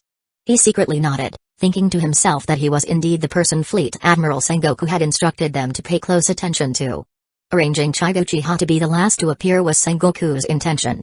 Currently, the Marines' military strength was scarce, and promising talents like Chaiga were naturally desired to grow as quickly as possible. Therefore, Sengoku wanted him to attract more attention and accumulate greater prestige, which would be beneficial for his future assignments and avoid meaningless procedures. It had to be said that the current special period had made Sengoku somewhat impatient. Chaiga Uchiha. The test officer loudly read out the last name on his list. Here. Chapter 15, 7,200 points, a new record. With another teleportation jutsu, Chaiga arrived in front of the testing machine. This move instantly stunned everyone in the testing ground. Chaiga's speed alone made him the center of attention, and the test official's eyes widened in astonishment. This speed? Is it instant transmission? Where did he learn it? The test official was shocked because Chaiga's instantaneous movement just now was too similar to instant transmission from the Marine 6 styles, 6 powers. May I begin? Chaiga ignored the reactions around him and asked the test official. Ah, yes, alright. Begin when you're ready, Chaiga Uchiha. Receiving the signal to start, Chaiga closed his eyes. The Doriki value, in essence, was linked to physical strength. To maximize his physical strength, Chaiga prepared to use the Sage Mode he had learned in Naruto. Chaiga's Sage Mode was from the Rechi Cave. During his time outside Hidden Leaf Village, he had always stayed with Orochimaru. Following Orochimaru's guidance, he went to the Rechi Cave and learned Sage Mode there. He even made a breakthrough based on the Rechi Cave's Sage Mode, beginning to evolve towards the dragon. Under Sage Mode, Chaiga's physical body and sensory abilities were greatly enhanced. The power of his ninjutsu, and even his Rinnegan jujutsu, would increase by several times. Opening his eyes again, a pale purple eyeshadow appeared on Chaiga's face, making his purple Rinnegan appear even deeper. His entire demeanor underwent a drastic change, as if he had merged with the surrounding environment. Natural energy frantically gathered in Chaiga's right hand. Chaiga assumed a charging stance and muttered in a low voice, Sage Art, Dragon Fist. There was no grand display, it seemed like an ordinary punch, striking the testing machine. Boom. A deafening sound followed. Sand and dust filled the entire area, and the testing machine flew out from a cloud of smoke. With a thud, the testing machine landed. The test official rushed forward to inspect it. The testing machine, made of sea stone, was now covered in dense cracks. Fortunately, the display screen remained intact due to Chaiga's protective distraction. Glancing at the numbers on the display, the test official froze. After a long while, he stammered out the numbers on the screen. 7,200. Chaiga Uchiha's score is 7,200. The latter part of his words was practically shouted, and the entire testing ground instantly erupted. 7,200. What kind of number is that? Even some high-ranking military officers can't reach that. Is the testing machine broken? How is this possible? Nonsense. Didn't you see how damaged the testing machine is? That's made of sea stone. The cadets who remained in the venue fiercely discussed Chaiga's performance just now. Swish. Jian, hearing such a loud commotion from inside, thought there was an emergency and directly used instant transmission to enter the field. She found the somewhat dazed test official and asked what had happened. Upon seeing Vice Admiral Jian, the test official quickly recounted the situation. Jian, upon hearing it, also looked incredulous, staring in surprise at Chaiga, who was still standing in the center of the field. By this time, Chaiga had exited Sage Mode. Seeing Jian enter, he walked over and said to her with a smile, Sister Jian, I haven't failed your expectations. My score should be quite good. You call this quite good? Don't be so modest. Jian frantically complained in her mind. She gained a new understanding of this newly recognized younger brother, Chaiga. He was an old master of false modesty. Jian gave Chaiga a deep look. She knew that with the score Chaiga had achieved this time, many people at Marine headquarters would not be able to sit still. Sure enough, Chaiga's score quickly reached the ears of the higher-ups. Sengoku was in his office, having a loving fight with his old friend Garp, when he received the news from the training camp. After receiving the message, he also froze in his seat, not even noticing when he was hit by a snot of love. Garp looked at his old friend in confusion, not understanding why Sengoku suddenly became so dazed. Sengoku suddenly turned his head to look at Garp, scaring Garp off the sofa. Just as Garp thought Sengoku was about to retaliate for his snot of love, Sengoku slowly spoke. Chaiga Uchiha scored 7,200 in the Doriki test. Nani? Even the usually carefree Garp couldn't maintain his composure at this score. Putting away his jovial expression, Garp looked at Sengoku seriously and said, Sengoku, you've truly found a monster for the Marines this time. Sengoku nodded in agreement, wondering what Zephyr's reaction would be when he heard this news. Chapter 16, Elite Training Camp. In the chief instructor's office, Zephyr also learned about Chaiga Uchiha's results. He looked at the numbers displayed on the table and then up at the soldier who delivered the documents, clearly thinking. Are you kidding me? The soldier gulped, reiterating that he was serious. Only then did Zephyr reluctantly accept the news. I understand, you may leave. Waving the soldier out, Zephyr rubbed his temples, recalling the information on the document. A Marine recruit, 16 years old, Chaiga Uchiha, no devil fruit ability, Doriki value 7,200. All this information combined momentarily left Zephyr a bit dazed. This is the talented new recruit Sengoku told me about? You call this talented? This is a monster, for crying out loud. Zephyr felt that Sengoku must be trying to mess with him. Ever since his wife and child were killed by pirates, the quality of new recruits in recent years had been mediocre, and Zephyr had already considered retiring from the Marines. Sengoku, upon learning this, naturally tried his best to dissuade him, and Zephyr, knowing the Marines were indeed going through a difficult time, temporarily put that thought aside. That mischievous fellow. Zephyr fiercely cursed Sengoku in his mind. To be honest, Sengoku was wronged. Heaven knows he just wanted Zephyr to know about this person and to properly guide Chaiga in the training camp so as not to waste his talent. He was also afraid that if he spoke too directly, it would seem like he was pulling strings, so he put it more subtly. Who knew Chaiga would be such a freak? I didn't expect such a talented newcomer to appear after Sakazuki and the other two graduated. It seems there's still hope for the future of the Marines. Looking at Chaiga's photo on the document, Zephyr decided to focus on teaching this Chaiga Uchiha in the training camp. He absolutely couldn't let his talent go to waste, especially his character. There must not be a second Borsalino. Thinking this, Zephyr immediately got up and headed to the training camp, ready to see this monstrous newcomer named Chaiga Uchiha. At this moment, Chaiga had already entered the Marine Headquarters Elite Training Camp with a top admission score, unaware that he had been targeted by a purple-haired old man. He was currently being discussed by a group of new recruits on the road. Look, that's Chaiga Uchiha, the monster with a Daiki value of 7,200. What peculiar eyes, is he from a unique race? So handsome. Stop daydreaming, look at the beauty next to him, then look at yourself. Do you think he'd even look at you? Get lost. All sorts of comments reached Chaiga's ears. Chaiga shook his head helplessly. Whether in the world of Naruto or One Piece, atmosphere makers and infatuated people were always everywhere. What's wrong? You're so popular and admired, yet you have that expression. You must be feeling all high and mighty inside, you tsundere, outwardly cool but inwardly passionate guy. It was Giant speaking. She had followed Chaiga in, claiming to see him off to his final stop, definitely not to prevent some horny young girls from eating Chaiga up. Nope, definitely not. Alright, stop teasing me. It was you who made me stand out this time. Now I can't even keep a low profile. A true gem will always shine. Talent cannot be hidden. Stop complaining. As they talked, the two arrived at the training camp dormitory. Giant stopped. I'll see you off here. I have to go now. We won't be seeing each other for a while, so don't miss me too much, little brother Chaiga. Alright, it's not like we'll never see each other again. When I get out, we'll have a good meal together. Suddenly, Giant's expression changed, and she said fiercely, did you forget something? Huh? Chaiga looked puzzled. Where did you pinch during the test? Chaiga was a bit embarrassed. At that moment, he had acted on impulse, and it was indeed a bit out of line. PFFT, seeing Chaiga standing there awkwardly, like a dazed goose, Giant covered her mouth and laughed. Alright, look how scared you are. I wouldn't do anything to you. After saying that, she even reached out and pinched Chaiga's face. Chaiga didn't react in time and was caught by Giant. He quickly dodged to the side, causing Giant to burst into laughter again. You're such a child. I thought you wouldn't care about such things. Giant stopped laughing and composed herself. Just like during the test, she straightened Chaiga's clothes. This time, Chaiga didn't say anything. He knew that Giant mostly wanted to face the upcoming separation with a happy demeanor. When you graduate from the training camp, if you can become a rear admiral, how about I agree to one condition of yours? Giant suddenly said. Chaiga looked at Giant quietly, everything unspoken. Haha, that's almost impossible, right, Chaiga? As if talking to herself, Giant stopped adjusting Chaiga's clothes. Chaiga stepped forward and hugged Giant, whispering in her ear, is that all? There's no challenge at all. Giant's face flushed, and she hastily pushed Chaiga away, leaving with a stop bragging. As if fleeing. Chaiga watched Giant's retreating figure, a smile playing on his lips. Then just you wait, Giant-san.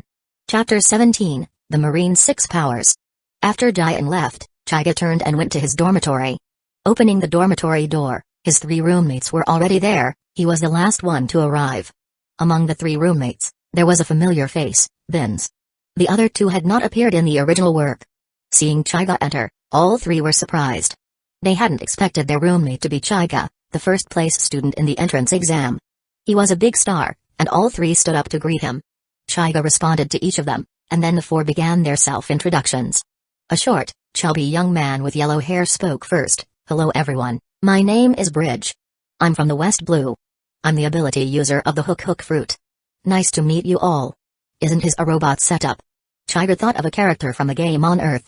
After Bridge finished his introduction, a rough-looking young man with a full beard started introducing himself in a cocky manner. I'm Graves, also from the West Blue. I'm skilled at using heavy firearms. He then sat back down on his bed in a carefree manner. Good heavens, had he accidentally stumbled into the world of some game? Chaiga felt a bit disoriented at this moment. When it was Bin's turn, he spoke somewhat dully. My name is Bins. I'm from the North Blue. I'm the ability user of the Lush fruit. Please take care of me in the future. Finally a character that fit the style, Chaiga thought with some relief. Then he also began to introduce himself. My name is Chaiga Uchiha. I'm from the East Blue. I have many abilities, and I like to use repulsive and attractive forces the most. I haven't eaten a devil fruit. He hadn't eaten a devil fruit but could control repulsion and attraction? The three couldn't help but simultaneously wonder about this. However, everyone had their own secrets, and since they weren't familiar with each other yet, no one spoke up to ask. After the self-introduction session, the four returned to their beds to rest. There would be an opening ceremony and their first training session tomorrow. The next day, the four of them came to the training ground together, lined up with the others, and waited for the instructor to arrive. 5 minutes later, Zephyr, with his purple hair, appeared in their sight. He walked onto the high platform with a serious expression, scanned the students below, and lingered a moment longer on Chaiga's position. Those peculiar eyes, he must be Chaiga Uchiha. Having found his key training subject, Zephyr began his opening speech. Hello everyone, I am Zephyr, the chief instructor of the Marine Headquarters Elite Training Camp. I believe you have heard my name more or less, so I won't introduce myself too much. I believe that those who can come here are elites among elites. At this point, the students below unconsciously raised their heads, their eyes filled with pride. However, Zephyr's tone then changed, but don't think that coming here means you can graduate smoothly. I want to tell you in advance that we don't need deadbeats here. Next, you will undergo the most brutal and rigorous training. If you can't keep up, I will revoke your training camp qualification. Do you understand? Understood. Those who could come here were all elites, and no one was intimidated by these words. Very good. Zephyr nodded in satisfaction. Then, the training begins now. Today's training content is Marine 6 Powers. Whoosh. 1 second Zephyr was on the high platform, the next he appeared directly in front of the students. Most unprepared students were startled, but only Chaiga and a small number of others remained unfazed. Just now, what I demonstrated was instant transmission, one of the 6 powers. It's a technique that allows you to stomp on the ground multiple times in an extremely short period, enabling you to burst forth with a speed invisible to the naked eye. After speaking, Zephyr ascended into the air as if climbing stairs, stepping on air. He looked down at the students below and explained, this is moonwalk. Once you have mastered instant transmission, you can try to stomp on the air. It will give you a similar ability to flying. How long you can stay airborne depends on your stamina. Next, Zephyr raised one leg, and a greenish slash was unleashed at an incredibly fast speed, directly hitting a large rock in the distance. The rock split in the middle, leaving a smooth cross-section. This is Tempest Kick. The key is to generate a vacuum slash through super high speed and powerful kicks. After speaking, Zephyr landed on the ground and extended a thick finger, suddenly striking towards Chaiga's face, so fast that no movement could be seen. Chaiga's expression remained unchanged as he looked at the finger stopped before him, then he looked up at Zephyr. Not bad, very calm. Zephyr nodded in satisfaction, then continued to explain, this is finger pistol. As the name suggests, it is a technique with the power of a gun firing a bullet. The key is to concentrate your strength and exert force through your finger, striking quickly, accurately, and ruthlessly. The students were stunned. For them, who were encountering such moves for the first time, these seemed like something only devil fruit users could accomplish. Zephyr withdrew his stance and bent his knees. Next, I'm going to talk to you about the defensive technique among the 6 powers, Iron Body. Here it comes, the only Ganjutsu among the 6 powers, applying a super strong illusion of I can block it. To oneself, its power rivaling Saiku's I caught up with them. The strongest Ganjutsu, Izanami. Chaiga was thinking with a mischievous delight, when suddenly Zephyr glanced at him and directly called Chaiga out. Chaiga obediently stepped forward, secretly wondering if he had unconsciously made some expression that Zephyr had noticed. Next is Iron Body. It allows a person's body to temporarily possess the hardness of iron. It's a defensive maneuver. The drawback is that the body's movement will be restricted when used. Chaiga Uchiha, now you will attack me to demonstrate the effectiveness of Iron Body to everyone. Zephyr wanted to use Chaiga as a training partner because Chaiga had the highest Doriki here. An attack from Chaiga would better highlight the defensive power of Iron Body and also allow him to personally assess Chaiga's strength. Without further ado, Chaiga instantly entered Sage mode and once again used Sage Art, Dragon Fist, striking Zephyr's chest. Bang!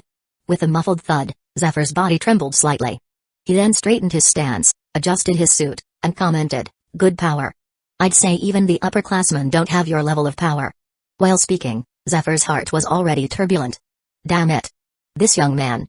That punch already has the strength of a vice admiral, and that's without learning hockey or undergoing basic training. Zephyr gave Chaiga a deep look and then told him to continue attacking him. Next, he was going to demonstrate the last technique of the 6 powers, paper art. Chaiga took a stance and then directly punched Zephyr. Zephyr's body swayed like paper in the wind, effortlessly dodging Chaiga's attack. This is paper art. Relax your body, making it as light as paper, allowing you to dodge most physical attacks. Zephyr explained as he dodged. Chaiga didn't use Dragon Fist for this punch, because Dragon Fist in Sage mode was similar to Naruto's Frog Kumite. Even if the punch didn't directly hit, the Sage Art energy around the fist could cause damage. In the world of One Piece, this could be compared to Ryo armament hockey. Here, to cooperate with Zephyr, Chaiga chose not to show off in that manner. Seeing that his probing punch indeed had no effect, Chaiga directly pulled back, then raised his right hand, and a black vortex appeared in his palm. It was the power of the Rinnegan's Deva Path, Universal Pull. Chaiga thought, the effect of paper art has already been demonstrated, now I'm going to get serious, Teacher Zephyr. You want to relax your whole body? I'll just use gravity to pull you over and see how you resist. Chaiga's sudden universal pull indeed caused Zephyr, who was in paper art state, to be pulled by gravity like a piece of paper, flying towards Chikara. Nani?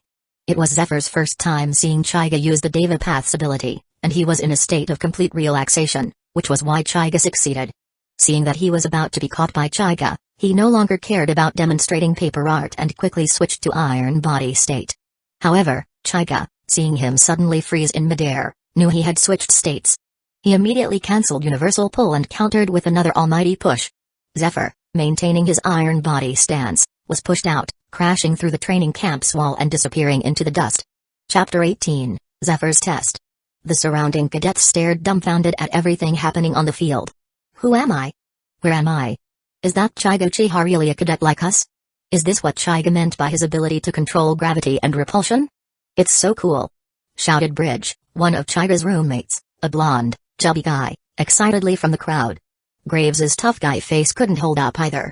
He raised a hand to wipe the sweat from his forehead, ignoring Bridge's shameless act of directly acknowledging Chaiga as his boss. Vince pondered his own devil fruit ability, wondering if he had eaten a fake devil fruit. You brat. That power just now, are you a devil fruit user? Zephyr had returned to the field, unharmed, though his clothes were a bit dusty. As expected of a Marine Admiral, an ordinary pirate would have been severely injured or even died on the spot from the combined force of the attraction of universal pull and the repulsion of almighty push. Although Chaiga had only used less than half of his power just now, seeing Zephyr's condition, he knew he still had a certain gap compared to an admiral. After all, admirals were already close to the peak combat power in the pirate world. I still have a long way to go. I need to quickly improve my physical strength. No matter what ability it is, physical strength is always the foundation. Exiting Sage mode, Chaiga briefly explained that his ability was a racial talent. The Uchiha clan was, after all, a lineage of sages. In terms of bloodline, he truly feared no one. Racial talent? There's such a race on the sea? Are all your clansmen like you? Zephyr asked eagerly upon hearing this. No, something happened. I am the last bloodline of the Uchiha clan. What a pity. Zephyr was a bit disappointed, but then he thought, if such a race became numerous, what price would they have to pay to win them over? Moreover, not everyone would want to join the Marines like Chaiga. If some people like Chaiga became pirates, the situation would become even more dangerous. At least now the Marines had a promising talent like Chaiga. Zephyr believed that with Chaiga's talent, he should be a genius among geniuses in his clan. Otherwise, the world would have already belonged to the Uchiha clan. Sengoku, you handled this beautifully. Zephyr secretly gave Sengoku a thumbs up in his heart. The more he looked at Chaiga, the more satisfied he became.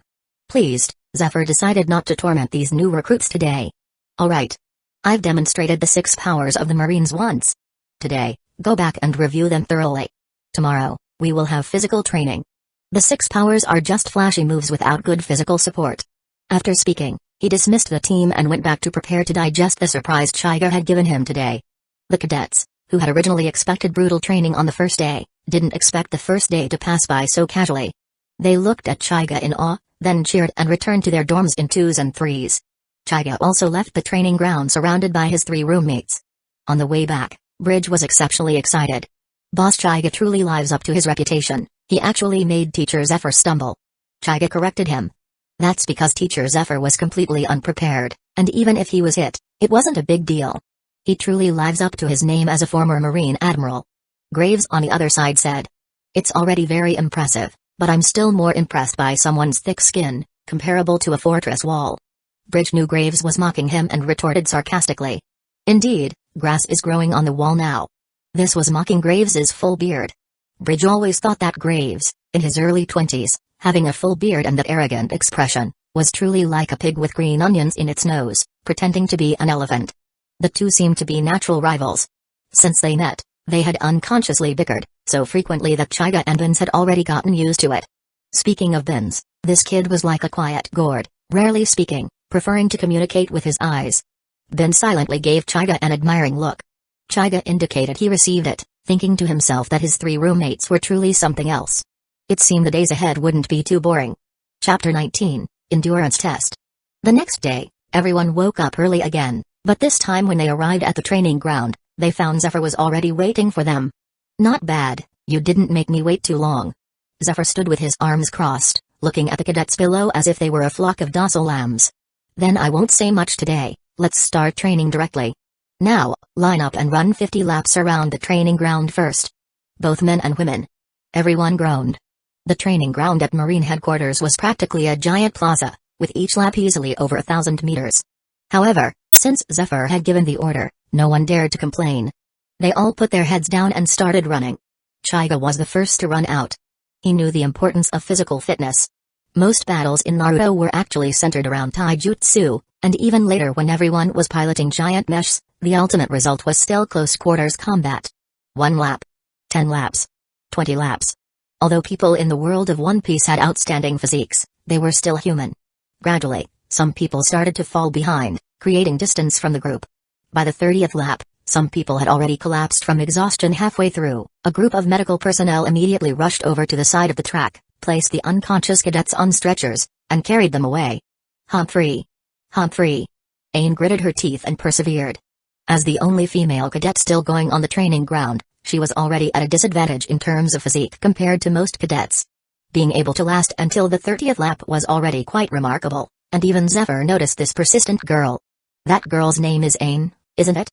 Putting everything else aside, just looking at her willpower, she will be an excellent Marine in the future.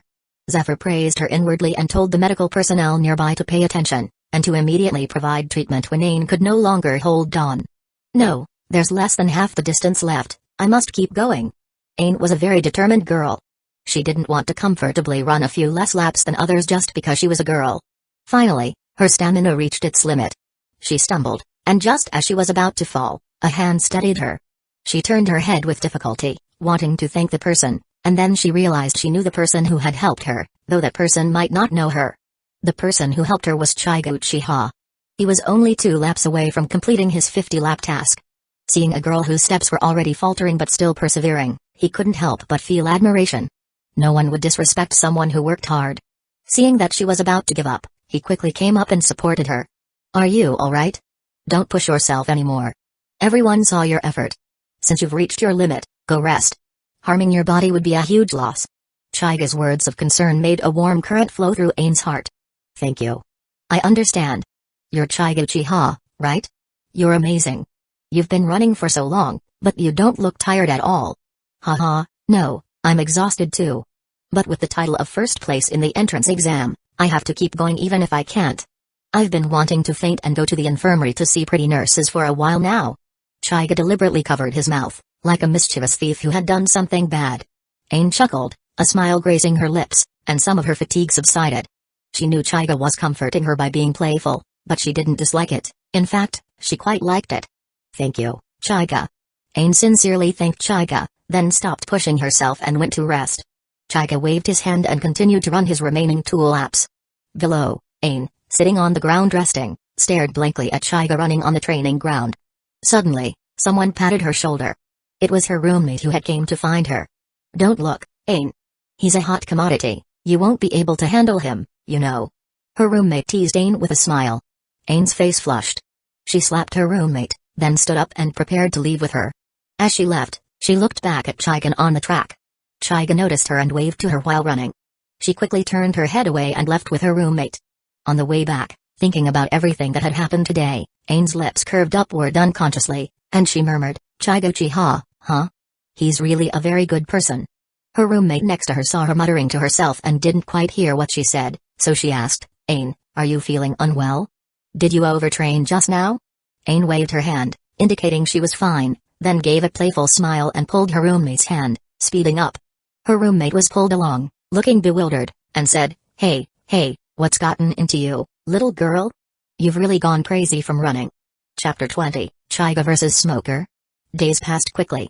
In the blink of an eye, Chaiga had been at the training camp for 2 months, and during this time, the name Chaiga-chi-ha had spread throughout the camp. No matter what kind of training it was, Chaiga could complete it smoothly and had even broken many training camp records. Especially his first encounter with Zephyr made the name Chaiga-chi-ha resonate even more loudly in the training camp. Not only the students of the same grade, but even the senior students knew about this remarkably talented junior.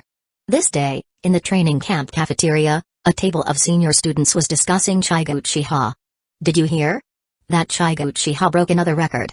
He learned instant transmission from the 6 powers in less than a day. Nani? Heavens. I took a whole year to barely learn it. Your news is outdated. It's said that he even improved instant transmission, making it faster and cover a greater distance. Sigh, truly despair-inducing talent. Now, we seniors might not even be his match. Upon hearing this, someone became displeased. That's you. How strong can a rookie who's been in the training camp for less than half a year be? You're so good at boasting that you even believe it yourself? After speaking, that person, ignoring the unpleasant expressions of others, looked at a white-haired youth with a fawning expression. And if we're talking about talent, who can compare to Smoker? He's the only Logia devil fruit user in the entire training camp. Smoker silently ate the food on his plate, his head bowed, not bothering to acknowledge the flatterer. Seeing that Smoker ignored him, the person awkwardly fell silent, and the dining table quieted down. Look, that Chaiga-chi-ha is here. Someone else, eager to stir up trouble, exclaimed, and everyone at the table looked towards the entrance. A group led by Chaiga entered the cafeteria, followed by his 3 roommates, chatting and laughing, heading to get their food. Chaiga naturally didn't know that he had just become the focus of a certain table's argument. At this moment, he was listening to Bridge excitedly bragging about Chaiga's amazing performance on the training ground earlier. I'm telling you guys, Chaiga's instant transmission was so fast just now. Even Teacher Zephyr praised it. Boss Chaiga, from now on, you're the person I, Bridge, admire the most. Just say the word, and I won't hesitate. Graves on the other side looked at Bridge's behavior with great disdain, mocking, that's because Chaiga is amazing. Why do I feel like it was you who used instant transmission just now? Of course I'm happy that Chaiga is amazing, he's the boss I, Bridge, acknowledge. I'm telling you, Chaiga's strength is already good enough to graduate.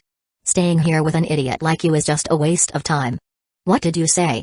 These words weren't spoken by Graves. Before he could speak, the person who had been bragging about Smoker couldn't sit still. This person was named Barton, similar to Bridge, also an uninvited #1 fan of Smoker. A mere freshman, so arrogant? I heard that Chaiga guy is from the East Blue, right? People from small places really haven't seen the world, ha ha ha ha. These words were a bit too much, and Smoker, who was eating nearby, couldn't help but frown. What did you say? Just because you've been a soldier for a year or 2 makes you great? How could a genius like Boss Chaiga be like a good-for-nothing like you? Bridge naturally wouldn't show weakness and retorted. I think you're asking for a beating. Rookies should act like rookies. And that Chaiga-chi-ha, don't you know how to control your dog? Hurry up and apologize to your seniors. At this moment, in a corner of the cafeteria, at a table, hey, Ain, isn't that Chaiga-chi-ha who helped you last time? He seems to be in trouble. Yeah, that senior is too arrogant. What's wrong with being a freshman? Didn't they start as freshmen too? I know Chaiga-chi-ha. His talent is the strongest in our year, but he has a gentle personality, is easy to talk to, and is handsome. I think they're just jealous. No matter what, Chaiga-chi-ha is in trouble this time. After all, those are seniors, and their strength is definitely stronger than us newly admitted students. Ain's roommates chattered, some reminding Ain, others speaking up for Chaiga. Ain didn't join their discussion. She just looked at Chaiga's side with worry, thinking that if a conflict broke out, she would definitely go up to help, even if she wasn't a match for the seniors, she would do her part. Just to repay Chaiga for helping her up on the training ground and for those comforting words. Barton became more and more arrogant, his nostrils flared, pointing at Chaiga's side and shouting, attracting the attention of the entire cafeteria. After speaking, he suddenly noticed that the air around him was eerily quiet. His companions next to him were staring fixedly beside him. Feeling something was wrong, he suddenly turned his head and saw Chaiga Uchiha, who had just been standing at the entrance, now standing in front of him. When this thought flashed through both his mind and Smoker's, who was at the same table. You were very arrogant just now. After Chaiga finished speaking, he raised his hand and slapped him. Slap. The sound of the palm meeting the face echoed for a long time in the spacious cafeteria. You bastard! How dare you hit a senior? Covering his face, Barton screamed hysterically, looking at Chaiga in disbelief. His companions next to him also couldn't sit still. No matter what, the one who was hit was one of them. Chaiga's action also made them feel very uncomfortable. Seeing this situation, Chaiga's roommates also rushed over, confronting them fearlessly. Some classmates, including Aine and other girls, also gathered. They had witnessed what happened earlier. The seniors were arrogant and provoked Chaiga. Chaiga had a high reputation among his peers and was easy to get along with. Many students had received his help during training, so seeing Chaiga surrounded, they wouldn't stand by idly. Oh? What, are all seniors as disgusting as you? Disgusting things should be beaten. Chaiga raised his eyes and scanned the standing senior students, speaking calmly. Bastard! I'll kill you. Barton, who had been hit, became enraged. He suddenly stood up, pulled away, and unleashed a tempest kick. A pale blue air blade appeared, splitting countless tables and chairs as it assaulted Chaiga. The faces of the people around changed dramatically. Oh no! It's tempest kick. Damn it, we're all students, isn't using that move too much? Something's going to happen. The lethality of tempest kick, if you're hit, you'll either die or be crippled. Looking at the incoming tempest kick, Chaiga's face showed no change. He raised his left hand, protecting his chest. Sizzle. A teeth-grating sound rang out. The tempest kick was pinched in Chaiga's palm, unable to advance further. It didn't last 2 seconds before the tempest kick dissipated in Chaiga's hand. How could this be? Barton's eyes were about to pop out. Before he could recover, Chaiga also suddenly drew an arc with a single leg. Whoosh! A dark blue air blade, wider and longer than the previous one, was unleashed. It was Chaiga's tempest kick. It's over. I definitely can't block a tempest kick of this level. Barton closed his eyes in despair. After a while, realizing that he seemed to be fine, he quickly opened his eyes and saw that Chaiga's tempest kick was blocked by a white-haired figure's back. The white-haired figure was Smoker. Seeing that the situation was developing in an uncontrollable direction, he finally decided to intervene and stop this farce. However, Smoker, who blocked the tempest kick, was not at ease. Chaiga's tempest kick did not dissipate after 2 seconds like Barton's low-level tempest kick earlier. Thus, a strange sight appeared in the center of the large cafeteria. Smoker, with his white hair, was sweating profusely, pushing back a dark blue air blade with both hands, retreating little by little. Smoker was starting to struggle. He quickly turned his head and shouted at Barton, who was still in a daze behind him, "Get out of the way." Hearing this, Barton, who had recovered, quickly scrambled away from his spot. Puff! Smoker's body was split in two. Chaiga's attack passed through Smoker and flew towards the wall at the end of the cafeteria, finally disappearing after adding a new door to the cafeteria. This strength. It lives up to its reputation. Smoker, whose body was split in two, felt deeply wary as he saw the destruction caused by the tempest kick. As a Logia smoke fruit user, he hadn't actually been dismembered. He had entered an elemental state to evade the tempest kick's attack. Logia's elementalization? It's quite similar to Suigetsu Hazuki's hydrification jutsu. Chaiga thought contemplatively, looking at Smoker's two bodies emitting white smoke. The white smoke gradually merged, and Smoker returned to his complete state. He looked at Chaiga and spoke, "Let's stop here. He was in the wrong this time and has paid the price. We're all students, let's not make a bigger fuss." Chaiga chuckled lightly at his words, looking at Smoker with a mocking expression. "Are you perhaps overestimating yourself? If you really wanted to stop it, where were you just now? Now you come out to play the good guy? You don't deserve to." Smoker's expression darkened. He knew that this matter would be difficult to handle today. Chapter 21, Logia Elementalization. Does it have to be like this? Smoker's face was solemn. He didn't want to fight because the reason for this fight was truly disgraceful, even a bit ridiculous. At the same time, he also regretted not stopping Barton's foolish behavior in time, which had enraged Chaiga Uchiha. "You want to end this without even an apology? Who gave you the confidence?" Is it the so-called Logia smoke fruit? Chaiga clearly wasn't going to let it go. Today, he was going to have a fight with Smoker, the strongest in the upper grades, which would save him a lot of trouble later. Smoker, too, had his pride. Being repeatedly mocked by Chaiga in public made him lose his temper. If that's the case, let's fight. Chaiga Uchiha. Smoker couldn't hold back anymore and challenged Chaiga. Why didn't you say so earlier? Chaiga stretched his body, then crooked a finger at Smoker, signaling him to begin. Arrogant fool. White smoke launcher. Smoker fully erupted, his lower body transforming into a thick cloud of white smoke as he charged towards Chaiga. White fist. Mid-charge, Smoker also turned his arms into smoke. His fists, utilizing the properties of smoke, rapidly extended, revealing their solid form and flying towards Chaiga with powerful air currents. Chaiga's body swayed slightly, easily dodging Smoker's attack. It's not over yet. Smoker didn't panic. The two empty fists, still emitting white smoke, quickly turned around in midair and flew back, heading straight for Chaiga's back. Chaiga! Watch out behind you! A cry of alarm. Ain, in the crowd, seeing how strangely Smoker's attack behaved, quickly called out a warning. Her friend beside her gently tugged her sleeve, thinking, my dear friend, neither of these two is to be trifled with, don't get involved. Chaiga remained still, his Rinnegan slightly open. Almighty push. Bang.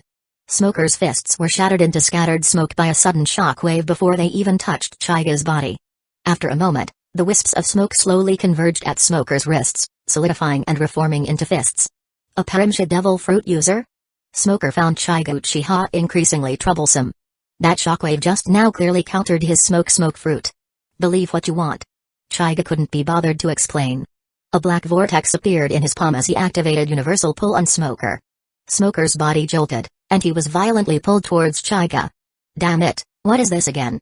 This time, Smoker didn't suffer the same fate as others Chaiga had pulled in before, because Chaiga didn't grab his neck.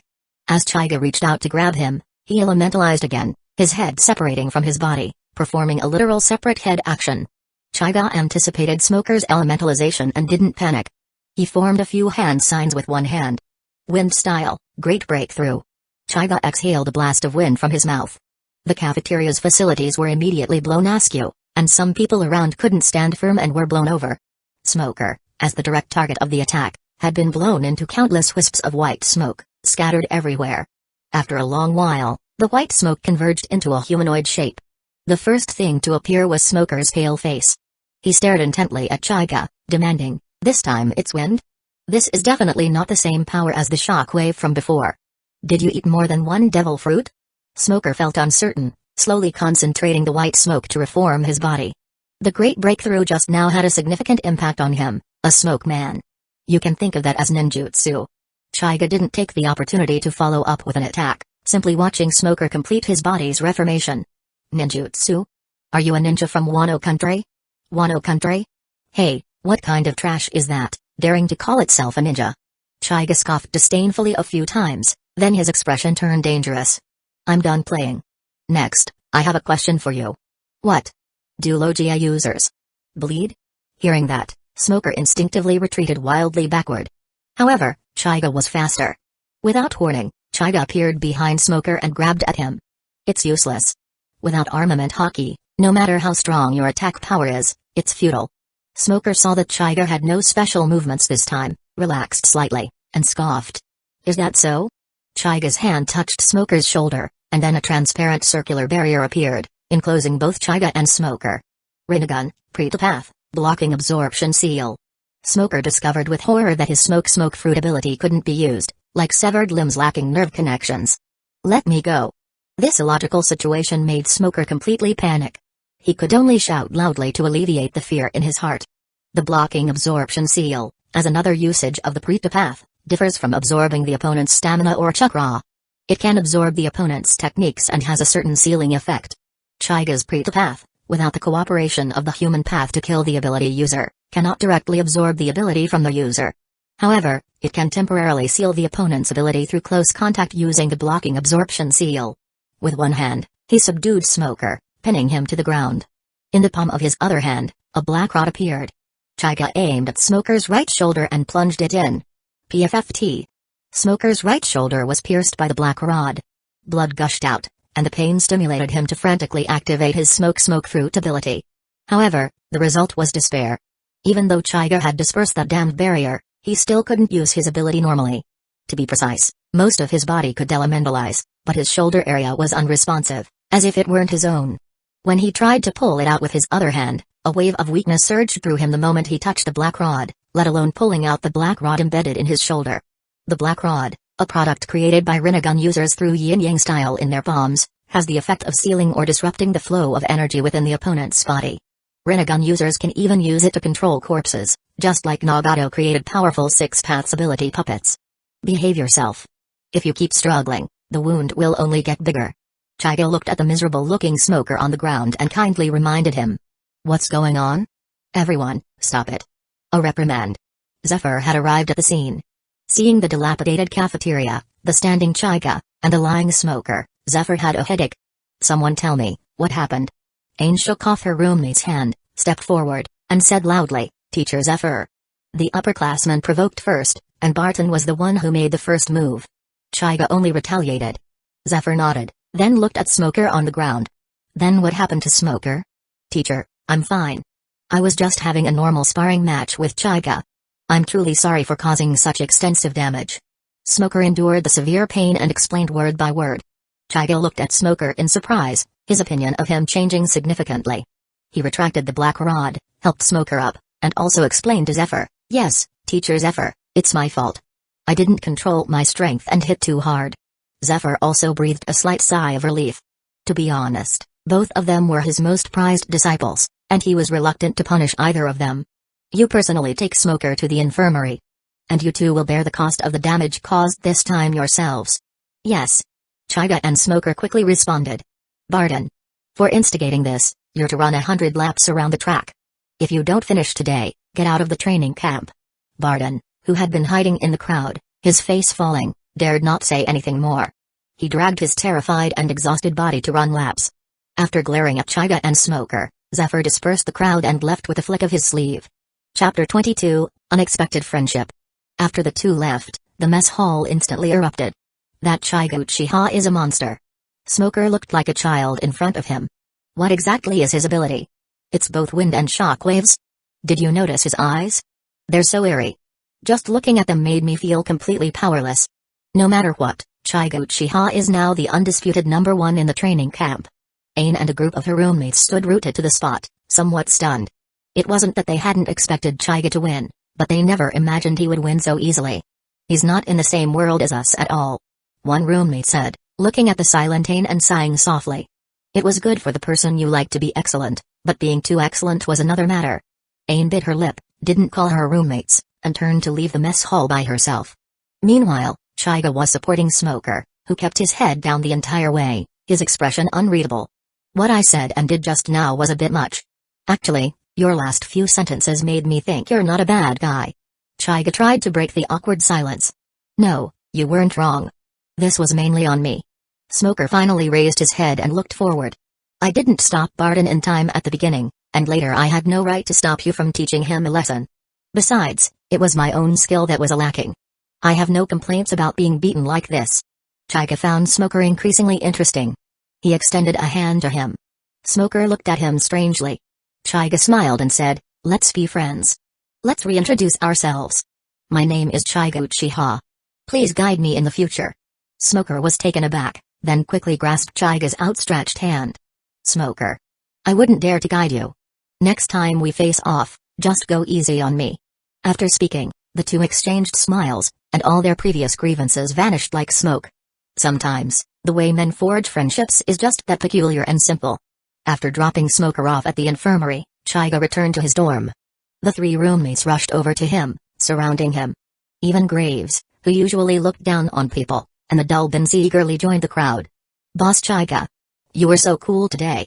You're truly the one I, Bridge, acknowledge. Indeed, I'm truly convinced by you. From now on, you're my boss too. Me too. Chaiga looked at his more excited roommates with a wry smile, feeling a bit nostalgic. The three jokers reminded him of his dorm life back on Earth. Just as the four of them were chatting and joking, an officer knocked on a door and entered. He surveyed the four for a moment, finally settling his gaze on Chaiga. There was no helping it, those distinctive purple Rinnegan eyes were simply too unforgettable. The officer politely confirmed, Are you Cadet Chaiga? Chief Instructor Zephyr is looking for you. He wants you to go to his office. Instructor Zephyr wants to see me? Alright, I'll go right away. Chaiga followed the officer out. The remaining 3 in the dorm were a bit worried. Bridge was the first to speak. Boss Chaiga isn't going to be punished, is he? No, part of this was my fault too. I have to go and see. Possibly. Boss Chaiga's fight with Smoker caused quite a bit of damage. Instructor Zephyr is probably going to settle accounts now. Graves didn't argue with Bridge this time. No, he won't. If Instructor Zephyr wanted to punish Boss Chaiga, he would have done it in the mess hall. He is calling him over now for something else important. We'd best not cause him any trouble. When Binns spoke, Bridge and Graves looked at him in shock. They never expected this usually silent, unopinionated plant man to speak, and what he said actually seemed to make sense. Binns looked a bit shy from being stared at and got up to help Chaiga tidy his bed. Bridge and Graves stared at each other, sitting dumbfounded on their respective beds, unsure what to do. After a long while, Bridge shouted, "Binns! How did you do my job? Get out of the way, making a bed has its own techniques." What a character. Graves once again expressed his disdain for Bridge, then pulled out a box of cigars from who knows where and went to the bathroom to smoke. Bridge, who had finished making the bed, twitched his nose, knowing Graves had definitely gone to smoke cigars again. He felt a little itch himself. He was quite fond of them, and ever since he arrived here, he found that the ones he took from Graves were even more satisfying. Secretly activating his hook fruit ability, Bridge's left hand transformed into a yellow hook, which then detached from his wrist, connected by a thick iron chain. Bridge's hook fruit was a Paramsha type, allowing him to transform any part of his body into a hook and extend the iron chain he manifested indefinitely. Objects he touched would be left with an invisible mark, allowing him to track and 100% grasp the target the next time he activated his ability. Graves's cigar box had already been secretly touched by him. Bridge sniffed the air, chuckled, and slowly extended the hook formed by his left hand into the bathroom through the wall.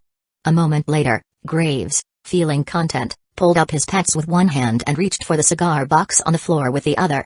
He only felt the cold floor, making him so angry that he hadn't even pulled up his pants before letting out a loud shout, "Damn it! Where's my whole box of cigars?" Chapter 23, Mastering Hockey. The scene shifted, and Chaiga had arrived at Zephyr's office door, raising his hand to knock. Knock, knock, knock. "Come in." Zephyr's tone was normal, without a hint of anger. Chaiga slowly walked in, gave a simple military salute, then found a sofa and plopped down, waiting grandly for Zephyr to speak. After 2 months, under Zephyr's special care, Chaiga had become very familiar with him. Although Chaiga's behavior was a bit rude, he actually respected Zephyr very much, and Zephyr also deeply loved his disciple. Zephyr rolled his eyes at him, a hint of amusement in his heart. This Chaiga, it was as if he wasn't the one who had just gotten into a big fight in the cafeteria.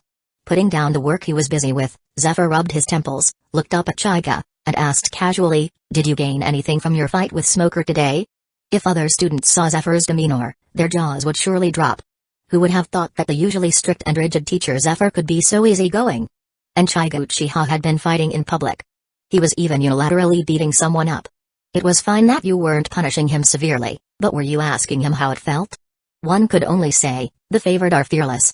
Chaiga put on a thoughtful expression, pondered for a while, and said, "The biggest feeling is that the elementalization of Logia users is indeed a bit troublesome to deal with." Zephyr nodded, a smile appearing on his face. This was why he had called Chaiga over. He was going to give Chigara private lessons. The Navy training camp's curriculum was progressive.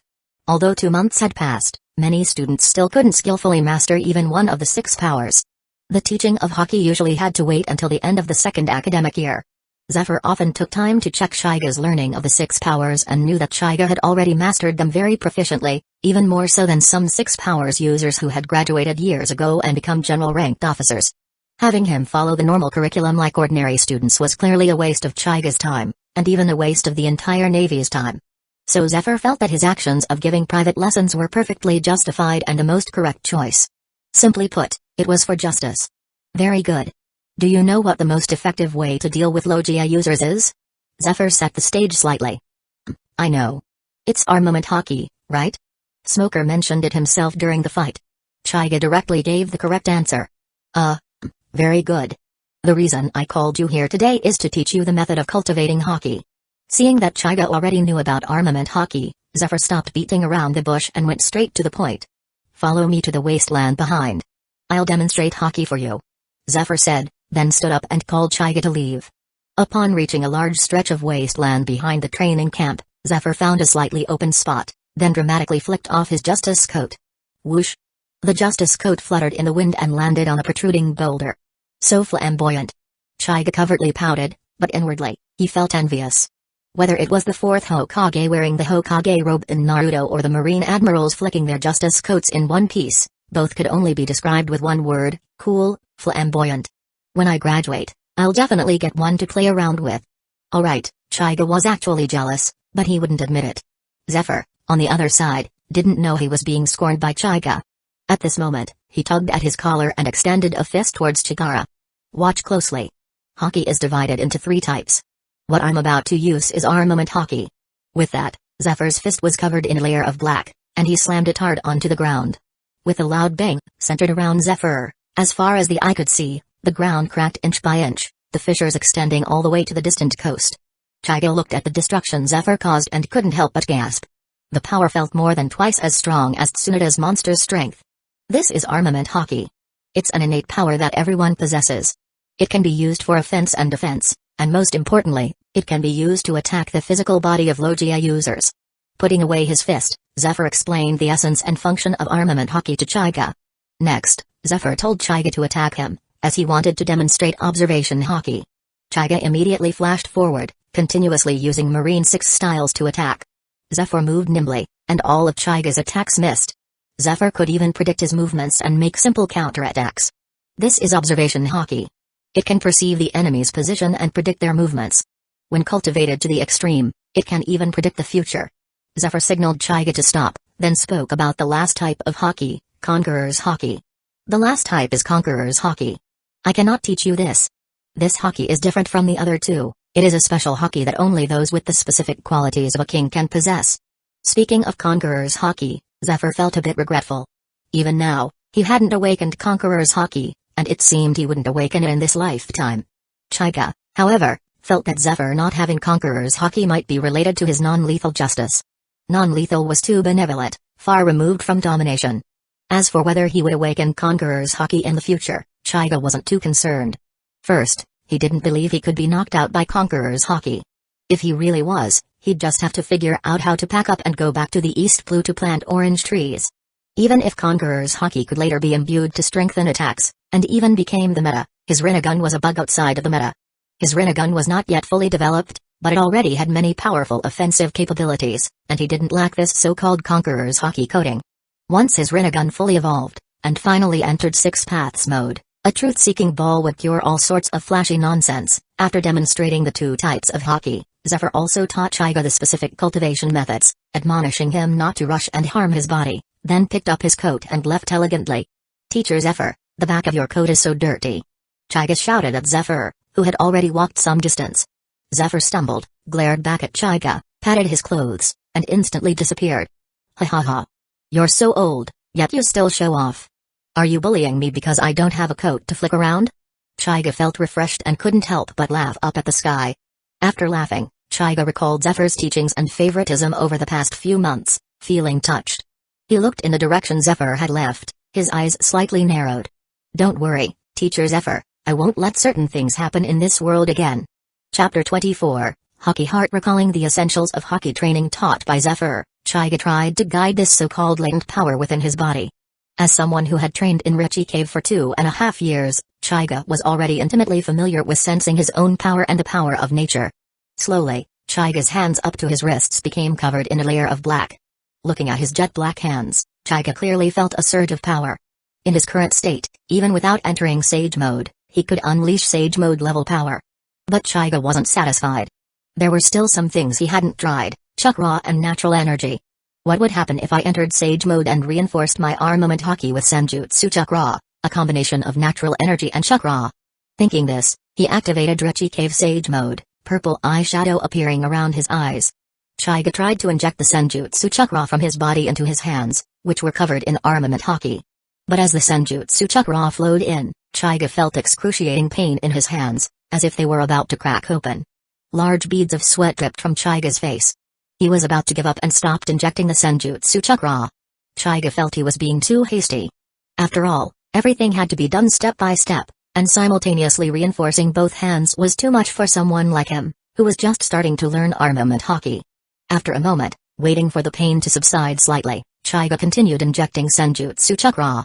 This time, he only injected it into his dominant right hand. Although the injection process was still excruciatingly painful, because it was only one hand, he could perform it more precisely and effectively. Slowly, the jet black armament hockey covering his right hand began to converge towards the center of his hand. The purple glow in Chaiga's Rinnegan intensified, and he let out a low roar, armament hockey, sublimation. The next moment, the armament hockey on Chaiga's entire right hand condensed completely, finally forming a black circular pattern, like a black sun. Looking at the circular pattern on the back of his hand, Chaiga murmured to himself, the sublimated armament hockey is all stored here. It's another heart providing me with power. I'll call it the hockey heart. With a thought, the circular pattern on the back of his hand instantly radiated 5 thick black lines towards the fingertips of Chaiga's 5 fingers. The 5 thick black lines were like 5 black blood vessels, continuously pouring a destructive power into Chaiga's entire right hand. Humphrey. Chaiga clenched his fist and threw a punch at the air. The moment he punched, the circular pattern on the back of his hand pulsed like a beating heart, contracting sharply, and the 5 black thick lines also bulged. A fist-shaped shockwave appeared and blasted towards a small hill in the distance. Boom.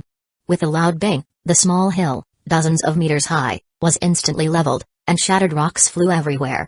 Chaiga was very satisfied with the power of that last strike, but looking at the hockey heart on his arm, which had visibly shrunk, he still felt there was a slight imperfection. He thought to himself, the hockey consumption is a bit severe. My newly cultivated armament hockey can't be used as a regular attack yet. Thinking about the attack form of that punch, Chaiga recalled Kaguya's 80 Gods vacuum attack. Although there was still a gap in power, Chaiga shamelessly named this move the vacuum attack. A youth version of the 80 Gods vacuum attack. Of course, it would eventually be upgraded to the flagship version. With the initial success of armament hockey sublimation, Chaiga also deactivated Sage mode, and the pattern on his hand disappeared. The moment he returned to his normal state, a wave of fatigue washed over him. Chaiga shook his head, used the Deva Path's ability to float, and then slowly flew towards the dormitory. Chaiga, you're back. Chaiga opened the dormitory door and looked at Bridge's bruised face, asking in confusion, Bridge, what happened to your face? Did the seniors beat you up? Ahaha, I was just messing around with Graves and accidentally ran into a table. Sigh, no choice, just bad luck. Graves, with a cigar in his mouth, also walked over, put an arm around Bridge, and whispered with a chuckle into Bridge's ear, you're just too clumsy. How about a cigar? For pain relief. Bridge forced a smile that was uglier than crying and quickly waved his hands, no, I'm not used to cigars, and I won't be smoking them in the future. Don't be like that, come on, let me light it for you, don't be shy. We're buddies, right? No, Brother Graves, really no. You're not giving me face. Light it. Alright, then just one. Why are you sticking your head out? Weren't you going to light it for me? I'm telling you to light it for me now. These two clowns. Chaiga shook his head helplessly and walked to his bunk, finding that his blanket and everything else had already been neatly folded. TSK, what thoughtful roommates. If this were on Earth, Chaiga would definitely give them the title of good sons. Chaiga, feeling gratified, plopped down on the bed, closed his eyes, and drifted off to sleep. Chapter 25, Year-End Challenge. Chaiga-kun, this is the bento I prepared for you. On the way from the dormitory to the training grounds, Chaiga was ambushed. Smiling, Chaiga took the bento from a female cadet. The female cadet, seeing Chaiga accept it, covered her face and ran off before Chaiga could say anything. After the female cadet left, Chaiga opened his door space and put the bento inside. Looking at the various bentos and gifts that took up a large chunk of space, Chaiga rubbed his temples, estimating how much more the Bridge trio could eat. Just as he was about to close the door space, another female cadet walked up, holding a bento. This time, it was an acquaintance, Ain, whom Chaiga had met on the training grounds. Ain glanced at Chaiga's still open door space, a hint of sadness flashing in her eyes.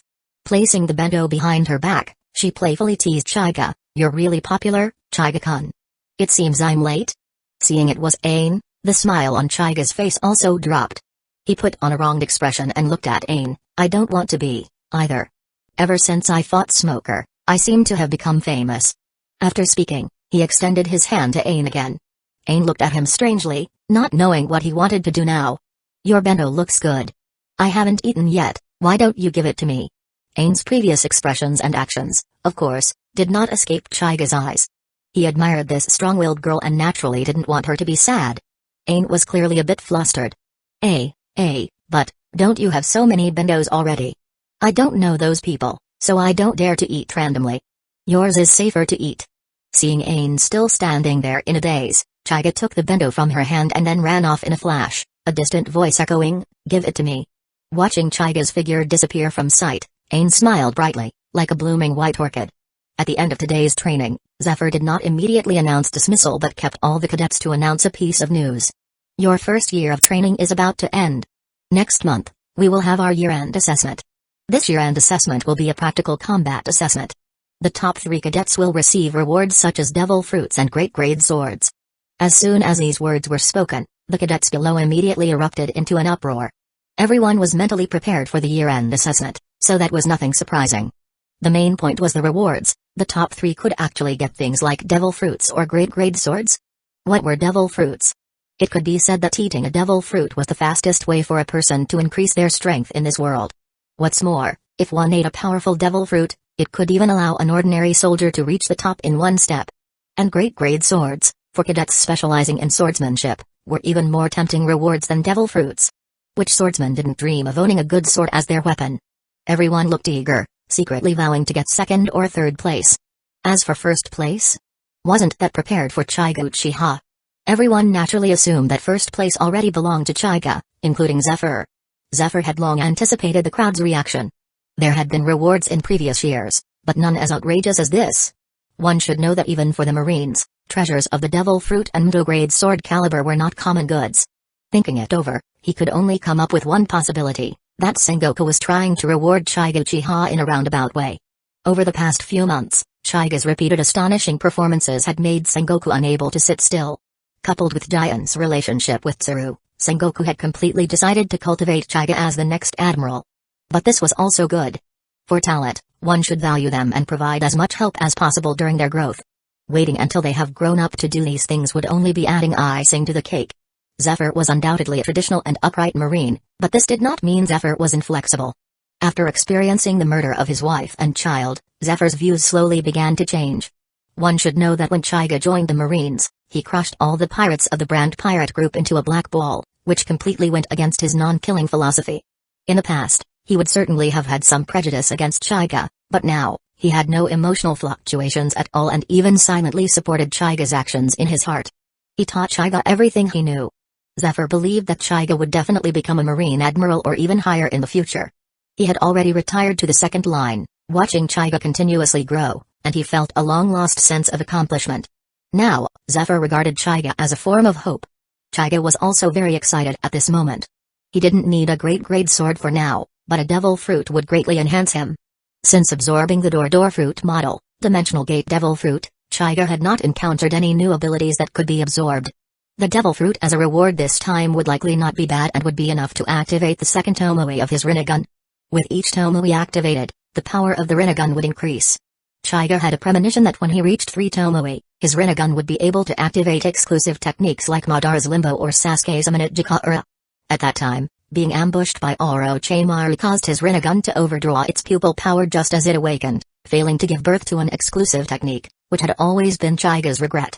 He absolutely had to get this devil fruit. Chapter 26, Preparations and Promises. For the rest of the day, Chaiga helped his roommates train in the morning, and in the afternoon, he went to the wasteland behind the mountain to train his hockey alone. After unleashing 12 consecutive Sky Smashes, Chaiga lay sprawled on the ground, gasping for air. Sky Smash was currently Chaiga's strongest single-target physical attack.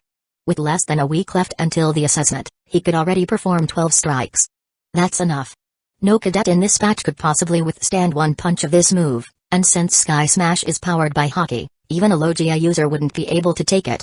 Lying on the ground, Chaiga pondered his current training results and felt that he was more than prepared for this assessment. He then got up, dusted off his backside, and prepared to return to the dormitory early. Just as he stood up, he saw Bridge rushing towards him, shouting as he ran, "Chaiga, a beautiful female officer is looking for you." Chaiga paused, asking, "A beautiful female officer?" "Yes," she said, "her name is Jian." Alright, so it was Jian, whom he hadn't seen in nearly a year. Chaiga had thought that Sister Jian would only come to see him when he graduated. But since she was here, Chaiga couldn't let her wait indefinitely. He grabbed Bridge in one hand. Before Bridge could even react, he found himself airborne and immediately let out a scream. Chaiga. You have to hold on tight, my moonwalk isn't proficient yet. Landing steadily and placing the exhausted Bridge aside, Chaiga immediately spotted Giant standing at the entrance of the dormitory area. Giant also saw Chaiga descending from the sky. A hint of joy flashed in her eyes, but her face showed a slight frown. She quickly walked towards Chaiga, her high heels clicking. Stopping in front of Chaiga, Giant pinched his ear and leaned her face close to his, feigning anger. Little brother Chaiga, you're truly a busy man. Do you know I've been waiting for you here for a long time? Chaiga ignored his ear in Giant's grasp and calmly said, Sister Giant, I heard you came to see me and immediately flew here like the wind. You're really wronging me, you know. Giant glanced at Bridge, who was lying on the ground, disoriented. She finally couldn't keep up the act. Her expression softened, and she released Chaiga's ear, looking steadily at his face. She softly said, Long time no see, little brother Chaiga. Chaiga smiled slightly and opened his arms. Long time no see, Sister Giant. However, upon seeing Chaiga's gesture, Giant remembered their embrace during their last farewell. Her face flushed, and she rolled her eyes at Chaiga, remaining still with her arms crossed. Chaiga standing there with his arms open looked a bit comical. He quickly lowered his arms and raised a hand to rub his nose, trying to cover up the slight awkwardness from just now. Giant poked Chaiga's forehead with her finger and said with a smile, One hug last time wasn't enough, huh? Don't forget what I told you. Once you graduate and achieve your goal, I'll grant you one wish.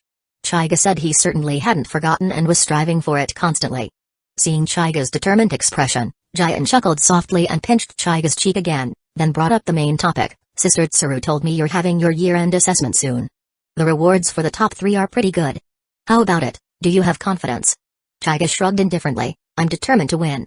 Giant, seeing him so boastful, increased the strength of her pinch. Oh, quite confident, aren't we? I'll be there to watch this time, so don't make a fool of yourself then. Chaiga's expression remained unchanged, and he continued, I've already decided what reward I want. I want a devil fruit. A devil fruit? What do you need that for? Do your strange abilities still require that? If you eat it, you won't be able to swim. Giant felt that Chaiga was really not suited for eating a devil fruit and emphasized its drawbacks to him. Don't worry, Sister Giant, I know what I'm doing. And I don't want the devil fruit to eat it. My eyes still have some flaws. The power of a devil fruit can hopefully evolve them further. Upon hearing this, Giant looked incredulous. She thought Chaiga's eyes were already abnormal enough. Besides the endless stream of abilities, just the flying ability alone had made countless people envious. But now, listening to Chaiga, did that pair of eyes still have flaws and could even evolve? She examined Chaiga's Rinnegan and noticed an extra tomoe in his right eye. Is the pattern in your right eye related to the evolution you mentioned? Was it caused by a devil fruit? Chaiga nodded. He didn't mind this, and besides, Giant was one of the people he knew in this world, so telling her was fine. Giant processed the information she received. After all, using the power of a devil fruit to evolve eyes was truly unbelievable, and didn't this mean Chaiga could possess the power of more than one devil fruit? Of course, the fact that Chaiga could tell her such information showed that he truly trusted her.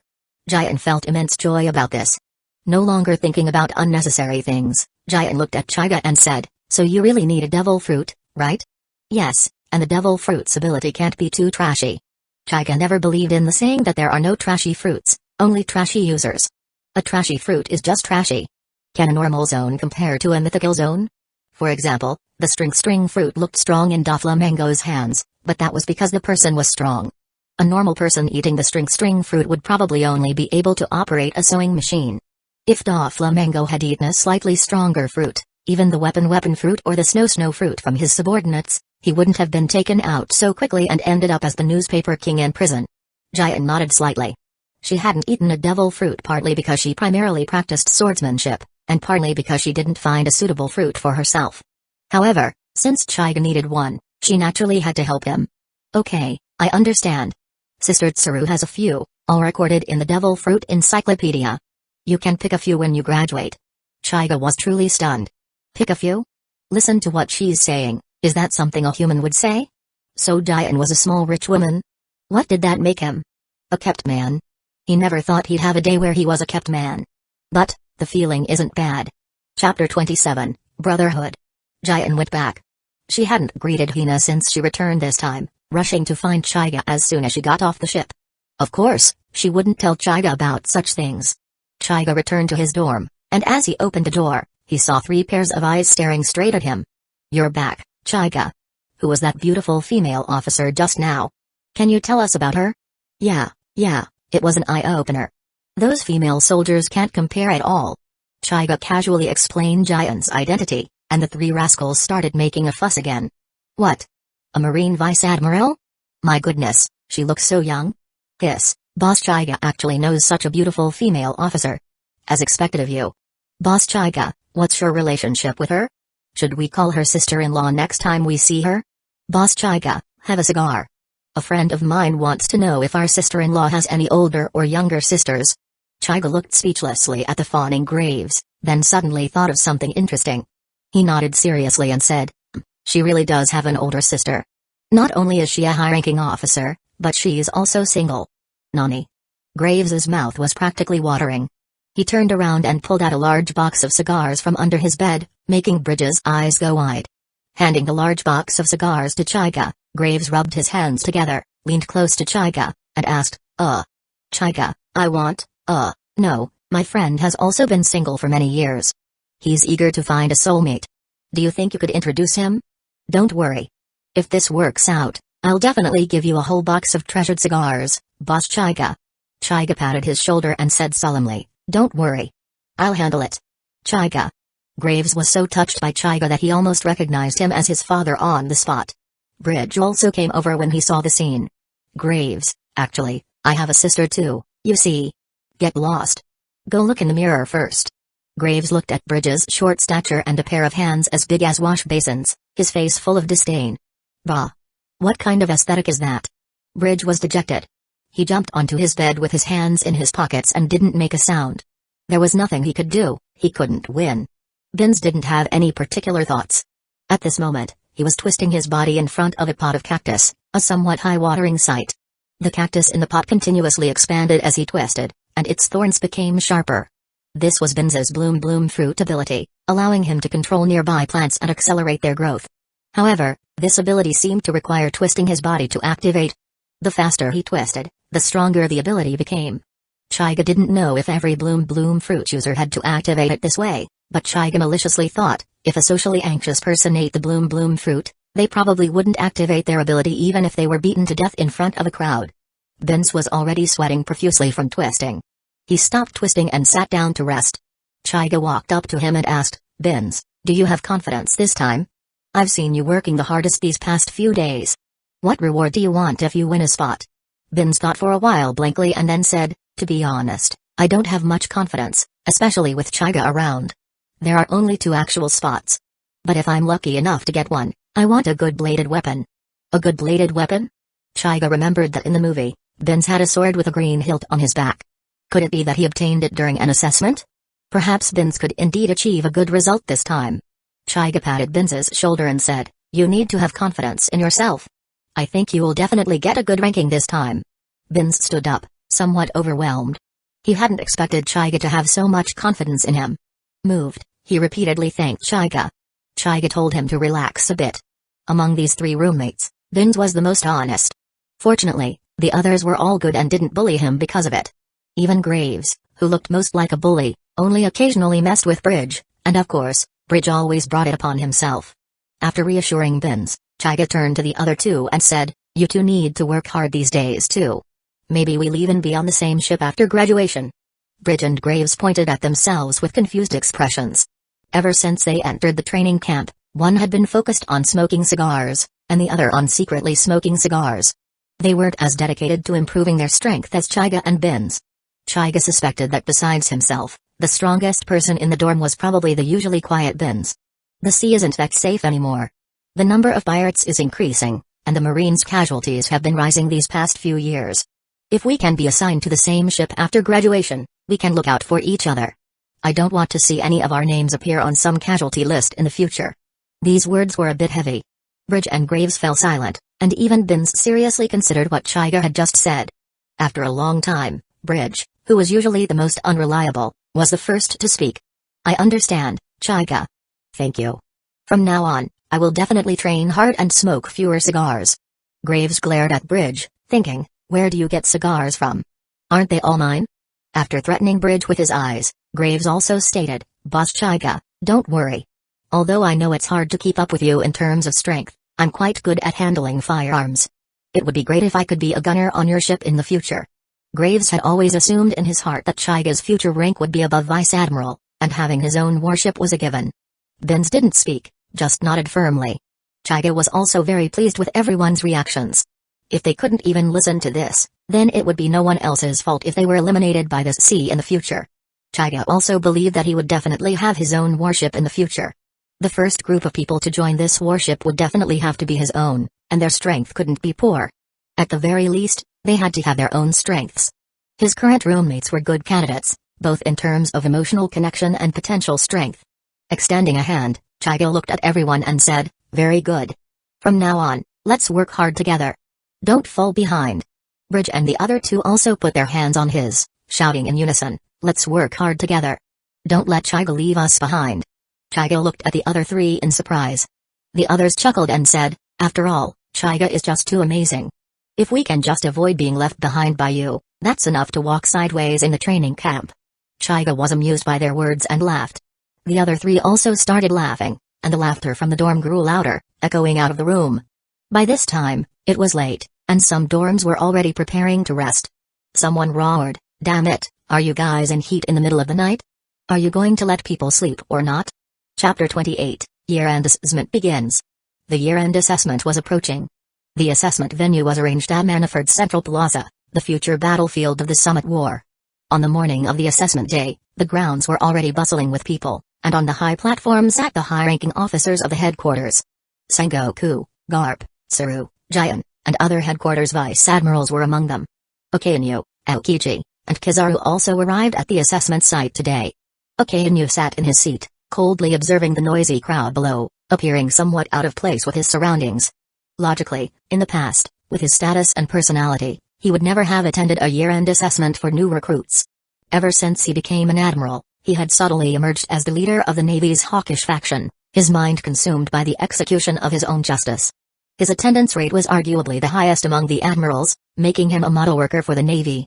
But even with his exceptional strength, he felt somewhat overwhelmed, for the number of pirates was simply too great.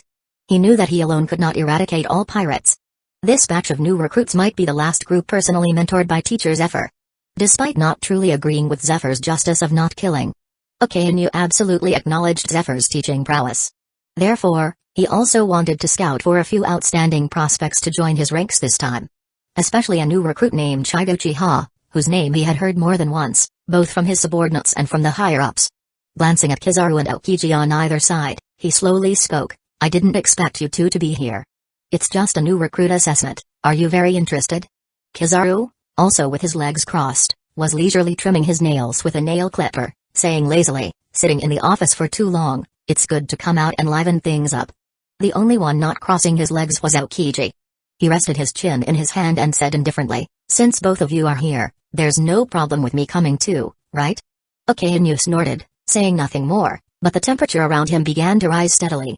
Aokiji sat quietly to Okainu's right, oblivious to the change in temperature.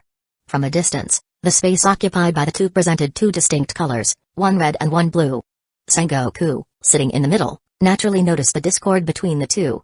He frowned and lightly tapped the armrest of his chair a few times, at which point the two quieted down as if nothing had happened. Sengoku sighed softly. He knew that the reason Okainu and Aokiji disliked each other was due to the Buster Call incident at Ohara. It wasn't a big deal originally. Although Aokiji wasn't particularly enthusiastic about the matter, he was merely following orders. The problem arose when Okainu ordered the shelling of the ship full of civilians. Aokiji watched helplessly as that ship sank, and with his personality, he certainly couldn't just stand by. On the way back, the two were constantly at loggerheads, almost coming to blows. It was Sengoku himself who intervened to temporarily quell the matter. After this incident, Okainu's actions earned the favor of the world government and became important experience in his promotion to admiral. Later, Aokiji also became an admiral. The two, both admirals, bore different forms of justice, which further created this rift. If it couldn't be mended, it would surely cause trouble in the future. But repairing such a rift was easier said than done. Thinking of this, Sengoku felt a headache. The friction above did not affect the enthusiasm below. Not only the participating cadets came today, but many headquarters officers and soldiers also came to watch, all discussing this assessment. Did you hear? The rewards for this assessment include a great grade sword and even a devil fruit. I heard. Devil fruits are treasures of the sea, each worth hundreds of millions of Baileys. I couldn't afford one even if I served the Navy my entire life. Tell me about it. If I had known the reward for this assessment was a devil fruit, I would have joined the training camp just for fun. Cut it out. Those who can enter the training camp are all geniuses. Those who enter the elite training camp are geniuses among geniuses. You think you can just waltz in? Alright, stop talking nonsense. Do you know who the favorite to win this time is? Chigo Uchiha, of course. I've heard that name so many times my ears are calloused. That's not necessarily true. Because of this reward, many senior cadets who have already gone out for practical combat have rushed back to participate. No matter how strong Chigo Uchiha is, he's still a hothouse flower, lacking experience. Senior cadets are also participating? Isn't that a bit unfair to those who just joined a year ago? Who knows? The headquarters agreed, so maybe the overall level of this batch of cadets is much higher. Hey, no matter who ultimately gets the reward, it has nothing to do with us. But it's still good to observe these geniuses and broaden our horizons. Indeed, the battles will definitely be spectacular. The groups are out. The assessment is about to begin. Focus on the matches. Chiga was wearing his favorite black robe with the Uchiha clan crest today. This assessment allowed participants to wear their most comfortable clothes. He had already received information about his first opponent. After a glance at the information sheet in his hand, Chiga casually tossed the sheet into the trash can. Bridge, seeing Chiga's action, leaned over and asked curiously, "Chiga, who's your opponent?" Chiga shrugged and said, "Don't know them. Only know their name is Chris." Bridge, seeing Chiga's nonchalant attitude, immediately started flattering him, "As expected of you. You don't even care who your opponent is." Graves immediately added, "Indeed, a certain someone was just holding that crumpled sheet, looking at it up and down more than 10 times. I bet he even knows what color underwear the opponent is wearing today." Bridge's forehead steamed with anger as he glared fiercely at Graves, saying, "What do you know, you idiot? This is called caution, caution, do you understand? You better pray you're not grouped with me. This time, I'm going to make you see what makes flowers so red." Ever since Chiga had given him a large bowl of chicken soup for the soul in the dormitory last time, Bridge had trained diligently and was currently in his beginner's inflated ego phase, refusing to acknowledge anyone but Chiga.